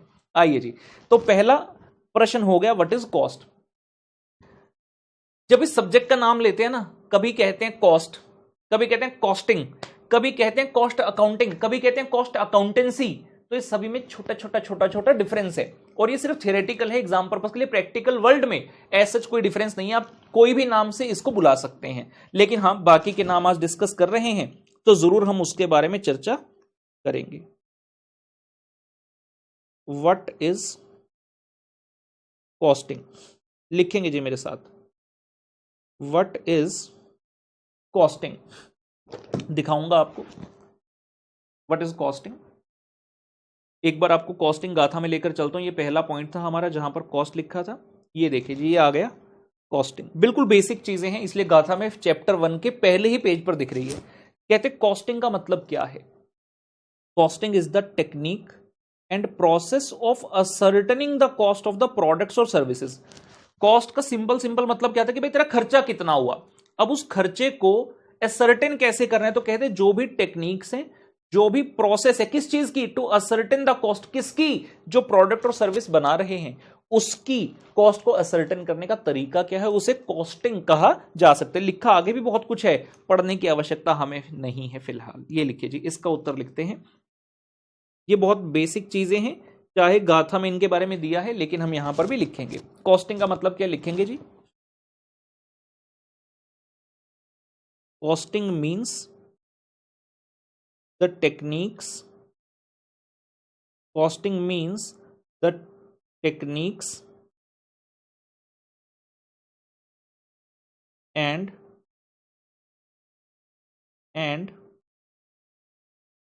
process of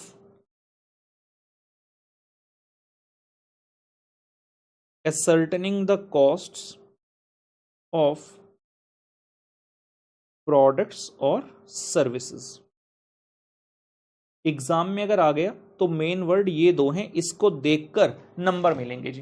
costing means the techniques and process, techniques and process किसका, of ascertaining the cost of product और सर्विसेज। लिख लीजिए जी, लिख लीजिए यहां तक। हमने कहा इस प्रोडक्ट को बनाने की कॉस्ट क्या है, तो कॉस्ट में कितना खर्चा लगा, वो खर्चा जो लगा उसको आपने निकाला कैसे है, किस टेक्निक के थ्रू आप पहुंचे हैं उस फाइनल फिगर ऑफ कॉस्ट तक, उसे कहते हैं कॉस्टिंग। ठीक है, नेक्स्ट आ जाता है, नेक्स्ट पर चलते हैं जी। प्रश्न number 3, what is Uttar cost accounting. कहते कॉस्ट अकाउंटिंग किस चिड़िया का नाम है, जरा बताओ, आइए बता दें इन्हें। कहता जी व्हाट इज कॉस्ट अकाउंटिंग। ये लीजिए, मैं आपको फिर से यहां एक बार लेकर चलूंगा। ये आ गया हमारे सामने कॉस्ट अकाउंटिंग। और ये किताब को पढ़ने का तरीका क्या मैंने ओरिएंटेशन सेशन में बताया था। पूरी किताब को हमने टेबुलर फॉर्म में अरेंज किया, जहां पर जो लेफ्ट कॉलम है वो मेन हेड है, राइट, और उसके आगे जो एक्सप्लेनेशन है वो उसकी एक्सप्लेनेशन है। लेकिन अगर कहीं पर ऐसे आ जाए, सेकंड कॉलम बन जाए जहां पर हेडिंग लिखे, तो ये सब हेड्स हो गए उसके, ठीक है ना। और उसके आगे जो आप देख रहे हैं एक्सप्लेनेशन है, एक्सप्लेनेशन में जो भी ग्रीन कलर से लिखे है किताब में, दैट इज एग्जाम्पल। और कहीं कहीं पर हमने हाईलाइट्स किए हुए वर्ड्स, तो ये क्या है, इंपॉर्टेंट पॉइंट्स है, सो दैट आप इजिली इन पर फोकस कर पाए। ये लीजिए जी, कॉस्ट अकाउंटिंग पर आ गए। कॉस्ट अकाउंटिंग क्या है पहले पढ़ रहे हैं, फिर लिखेंगे इसको। कहते जी cost accounting is the process of accounting for the cost which begins with the incurrence of cost and ends with the control of the cost। क्या कह रहे हैं, कुछ बड़ी सी बात कह रहे हैं। In other words, it's a formal system of accounting by means of which the cost of product, service or activities are ascertained and controlled, and we can say it's a formal mechanism of cost ascertainment. Cost accounting का मतलब क्या है, जब हमने start किया था मैंने कहा कॉस्ट अकाउंटिंग लेमैन को क्या लगता है कि ये क्या है, अकाउंटिंग फॉर द कॉस्ट। वही बात यहां पर दोहरा रहे हैं कि हम ओवरऑल अकाउंटिंग करने की बात करें, it starts with the incurrence of the cost. जब आपकी ऑर्गेनाइजेशन में कॉस्ट का खर्चा मतलब खर्चा होना स्टार्ट हुआ से लेकर जब तक हम कंट्रोल नहीं कर लेते, मतलब पूरी फील्ड को फॉर्मली जब हम देखते हैं तो कहा जाता है कॉस्ट अकाउंटिंग। हमने कहा अच्छा लेबर का कितना खर्चा हुआ, इतना, रिकॉर्ड बना लिया। मटेरियल का कितना हुआ, इतना। हर चीज का फॉर्मल वे में रिकॉर्ड बनाते जा रहे हैं। सारी ऑर्गेनाइजेशन का खर्चा स्टार्ट कब हुआ, कितना हुआ, रिकॉर्ड्स में सब दिख रहा है। हम कह रहे हैं ज्यादा है, इसको कंट्रोल करना है, क्या क्या मेजर्स लिए जाएंगे, सब कुछ लिखकर बातचीत हो रही है फॉर्मल मैनर में, तो उस सारी प्रोसेस को कहते हैं कॉस्ट अकाउंटिंग। आइए जी लिखते हैं इसके बारे में, cost accounting. What is cost accounting, लिखेंगे cost accounting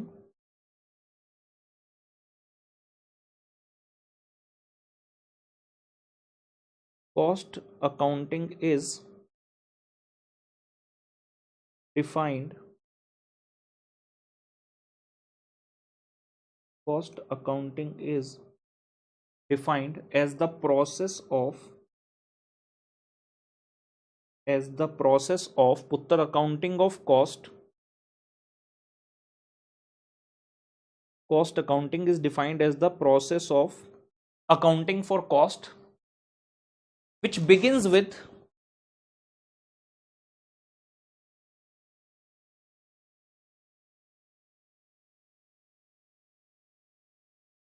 incurrence of cost which begins with incurrence of cost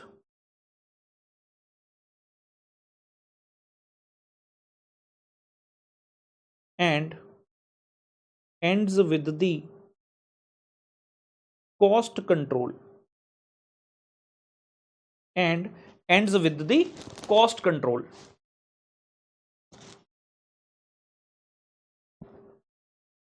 It's a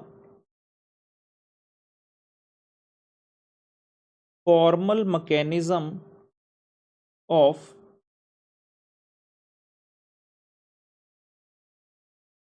cost ascertainment. बिल्कुल फॉर्मल तरीके से जब बात करते हैं तो हम उसे कहते हैं कॉस्ट अकाउंटिंग।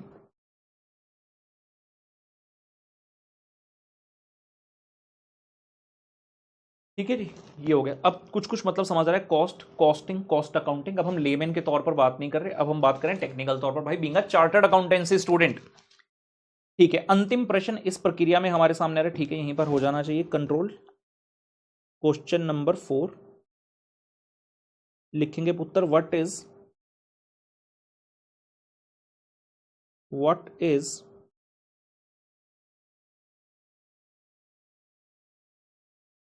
Cost accountancy. लिखिए जी, what is cost accountancy. What is cost accountancy. एक बार गाथा से पढ़कर आते हैं और फिर मैं आपको अपने शब्दों में यहां पर लिखवाऊंगा। ये लीजिए जी, यहां पर हमारे सामने आ रहा है कॉस्ट अकाउंटेंसी। कहते जी, it has been defined as the application of costing and cost accounting principles, methods and techniques. Main word क्या है? Application. It has been defined as the application of किस चीज की? जो सीखा था हमने कॉस्टिंग, जहां हमने कहा था process of ascertaining the cost. Cost accounting में जो सीखा फॉर्मल वे में, जो भी प्रिंसिपल्स, मेथड्स, टेक्निक्स हैं, वो सब आप लगा रहे हैं। क्यों लगा रहे हैं? For the cost control and ascertainment of profitability. क्या कहा जा रहा है? अगर जनरल इजी शब्दों में बात करें, आप चार्टर्ड अकाउंटेंट बन गए, आपने कॉस्टिंग के बारे में काफी कुछ सीख लिया। प्रैक्टिकल वर्ल्ड में एक बिजनेस ने आपसे एडवाइस मांगी, आपने कहा ठीक है, पूरा प्रोजेक्ट रिपोर्ट आपने तैयार कर दिया, मतलब एक अपना जो कहते हैं कि प्रपोजल आपने अपना तैयार कर दिया कि ये आपका स्कोप रहेगा और आप इस तरह से करेंगे, और फिर आपने एक्चुअल में अप्लाई किए मेथड्स, उस बिजनेस हाउस में गए, वहां से आपने इंफॉर्मेशन एक्सट्रैक्ट करी कि क्या क्या हो रहा है यहाँ पर, आपने अपने सुझाव दिए जिसके कारण वहां की कॉस्ट कम हो रही है। तो आपने जो थ्योरेटिकली सीखा, आप उसको जब प्रैक्टिकली लगा रहे हैं in actually controlling the cost and determining the profitability of your client, तो हम कह रहे हैं आप क्या कर रहे हैं? आप कॉस्ट अकाउंटेंसी, आप कॉस्ट अकाउंटेंसी कर रहे हैं। ठीक है ना? जब आप कर रहे हो, when you are applying the all the methods, techniques which you have learned with respect to the accounting of the cost, we say that yes, it is called as the cost accountancy. तो क्या कह रहा है? It includes also the presentation of information derived therefrom for the purpose of managerial decision making। जब actual में आप reporting कर रहे हैं, आपने रिपोर्ट्स बनाई हैं जिसके बेस पर मैनेजरियल डिसीजन मेकिंग भी होगी, तो हम कहेंगे आपने क्या किया है? You have done the cost accountancy. यहां पर कुछ शब्द लिखे हैं, क्लास में समय जाया नहीं करेंगे, यो थोड़ा सा बता देता हूं इसके बारे में। लिखा है, it's been defined as the application of costing, cost accounting method, techniques to the science, art and practice of cost control etcetera. तो कहते हैं साइंस कैसे है? क्योंकि सिस्टमेटिक नॉलेज है, साइंस के प्रिंसिपल्स होते हैं। वैसे हम कॉस्टिंग में भी कई सारे रूल्स, प्रिंसिपल्स सीखेंगे, तो वो एक साइंस की तरह है जो फिक्स है। आर्ट क्या है? Application of that knowledge and skill by the cost accountant. जैसे एक आर्टिस्ट होता है, डिफरेंट डिफरेंट सिचुएशंस में आर्ट बनाता है, वैसे ही एक आर्ट है। आपने जो रूल्स यहां सीखे साइंस में, आप इनको अप्लाई करेंगे, मींस ये आर्ट है। और कहते science, art and practice, word क्या थे? Science, art and practice of cost. Practice का मतलब क्या है? It will require the constant efforts on the part of the cost accountant in the field of cost accountant. Practice का मतलब आज एक क्लाइंट पहला किया, फिर दूसरा, फिर तीसरा, तो जैसे जैसे आप डिफरेंट डिफरेंट सिचुएशन, सर्कमस्टांसेस में अपनी ये स्किल लगाते रहोगे, मींस आप उतने ही ज्यादा पॉलिश होते रहोगे। तो इसलिए उसको वर्ड कहा गया प्रैक्टिस, कि आप इसमें डे बाय डे प्रैक्टिस करते जा रहे हैं इस फील्ड में। ठीक है, आइए जी, इसके बारे में चंद पंक्तियां हो जाए, इतना टेक्निकल टर्म्स में नहीं लिखेंगे, आसान शब्दों में जो है कॉस्ट अकाउंटिंग के बारे में लिखेंगे। लिखिए जी, कॉस्ट अकाउंटेंसी मेरे पास मैंने ऑलरेडी लिखा हुआ है, तो मैं वहीं से आपको एग्जैक्ट शब्दावली के हिसाब से लिखवा दूंगा। Cost accountancy is defined as the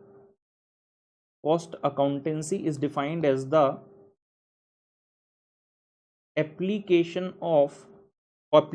of costing and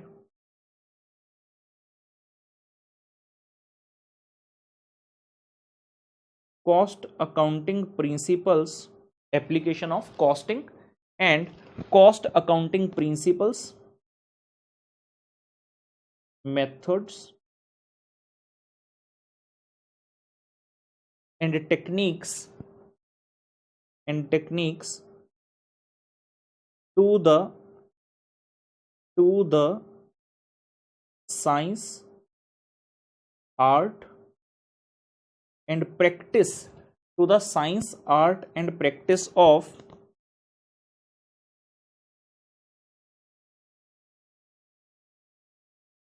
cost control and Uttar ascertainment of profitability। ओए होए होए होए, मेरा N ते M दोनों आपस ਵਿੱਚ ਇਕੱਠੇ ਹੋ ਗਏ ਸੀ। Cost accountancy is defined as the application of costing and cost accounting principle, method, techniques to the science, art and practice of cost control and ascertainment of profitability।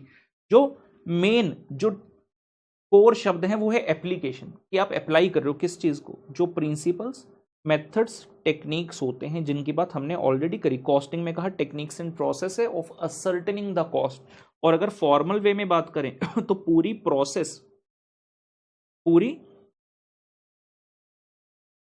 Process of accounting for the cost जो है उसे कहा जाता है cost accounting. ये लीजिए, and it's the formal mechanism of cost ascertainment. तो इन सभी के ऊपर इंस्टीट्यूट चाहे तो शॉर्ट नोट या ऑब्जेक्टिव में पूछ सकता है हमसे, मतलब एक पूरा जो मैंने लिखवाया वो पूरी लाइन लिख देगा और कहेगा बताइए क्या है, ABCD, cost, costing, cost accounting या कॉस्ट अकाउंटेंसी। तो हमें पहचानना होगा कि इनमें से ये क्या है। ये बिल्कुल बेसिक्स की हम बातचीत कर रहे थे। इस लेक्चर में मैं और ज्यादा आगे नहीं बढ़ूंगा, जितना हमने किया उसी को एब्जॉर्ब करेंगे। पहला लेक्चर है, पहली बार है, ये रियायत आपको हर लेक्चर में नहीं मिलेगी, आज के लेक्चर में मिल रही है, क्योंकि नया नया सब्जेक्ट है, अभी नई नई जान पहचान हो रही है ना, अभी कंफर्ट जोन नहीं बना, अभी थोड़ा एफर्ट जोन है, अभी एफर्ट लगाना पड़ रहा है। एक बार कंफर्ट जोन बन जाएगा फिर मजा आने लगेगा। नया सब्जेक्ट है, सिर पर बहुत ज्यादा भार ना हो जाए, इसलिए आज के लिए हम यहीं पर रुकेंगे। एक बार फटाफट से गो थ्रू कर लेते हैं। यही लिखने का बड़ा अच्छा एक हमारा पर्पस होता है कि हम लिखी हुई चीज का रिकॉर्ड होता है, हम इजीली सब चीज को दोहरा सकते हैं। तो हमने cost accounting as a layman बात करी, जहां पर हमने कहा भाई अकाउंटिंग ऑफ कॉस्ट, हिसाब किताब रखेंगे खर्चों का। उसके बाद हम आगे सीधा अपने मेन मुद्दे पर हमने कहा हमने कॉस्ट अकाउंटिंग करनी किसके लिए है, बिजनेसमैन के लिए, जो कि या तो गुड्स या सर्विस में डील कर सकते हैं, लेकिन गुड्स में जो ट्रेडर है वहां स्कोप नहीं है, मैन्युफैक्चरिंग ऑर्गेनाइजेशन में स्कोप है। और हमारा पूरा सब्जेक्ट जो बना है, जितने भी चैप्टर हैं वो मैन्युफैक्चरिंग ऑर्गेनाइजेशन को ध्यान में रखकर ही बनाए गए हैं। सर्विसेज की बात आती है, सर्विसेज में भी, सर्विस सेक्टर में भी खर्चे होते हैं, वहां पर भी हमारे लिए स्कोप होता है कॉस्ट अकाउंटिंग का। लेकिन हमारे सिलेबस में एक चैप्टर है जिसके अंदर मैंने बताया तरह तरह के सेक्टर्स के बारे में, सर्विस सेक्टर्स के बारे में बात हमसे की जाएगी। उसके बाद हमने कहा कॉस्ट और फाइनेंशियल अकाउंटिंग कैसे अलग हैं, खूब डिटेल में डीप डाइव करते हुए हमने सीखा कि दोनों में कोर डिफरेंसेस कहां पर रहते हैं। उसके बाद हमने सीखा एक्सपेंस, लॉस, एसेट। दिखने में तीनों चीजें ऐसी हैं, दो P&L की हैं, फाइनेंशियल में बात करो, और एसेट भी ऐसी चीज जिसके लिए आपने खर्चा किया है, लेकिन तीनों ही चीजें हमारी कॉस्ट नहीं बनती। जब कॉस्ट हमने देखना है तो सिंपल प्रिंसिपल लगाना है, कौन सा ऐसा खर्चा है जिसका बेनिफिट आपने करंट पीरियड में कंज्यूम किया है, सिर्फ वही चीज हमारा कॉस्ट का भाग बनेगी। और उसके बाद हमने कॉस्ट को कॉस्टिंग से डिफरेंशिएट किया, कॉस्ट अकाउंटिंग से डिफरेंशिएट किया और कॉस्ट अकाउंटेंसी से भी डिफरेंशिएट किया है।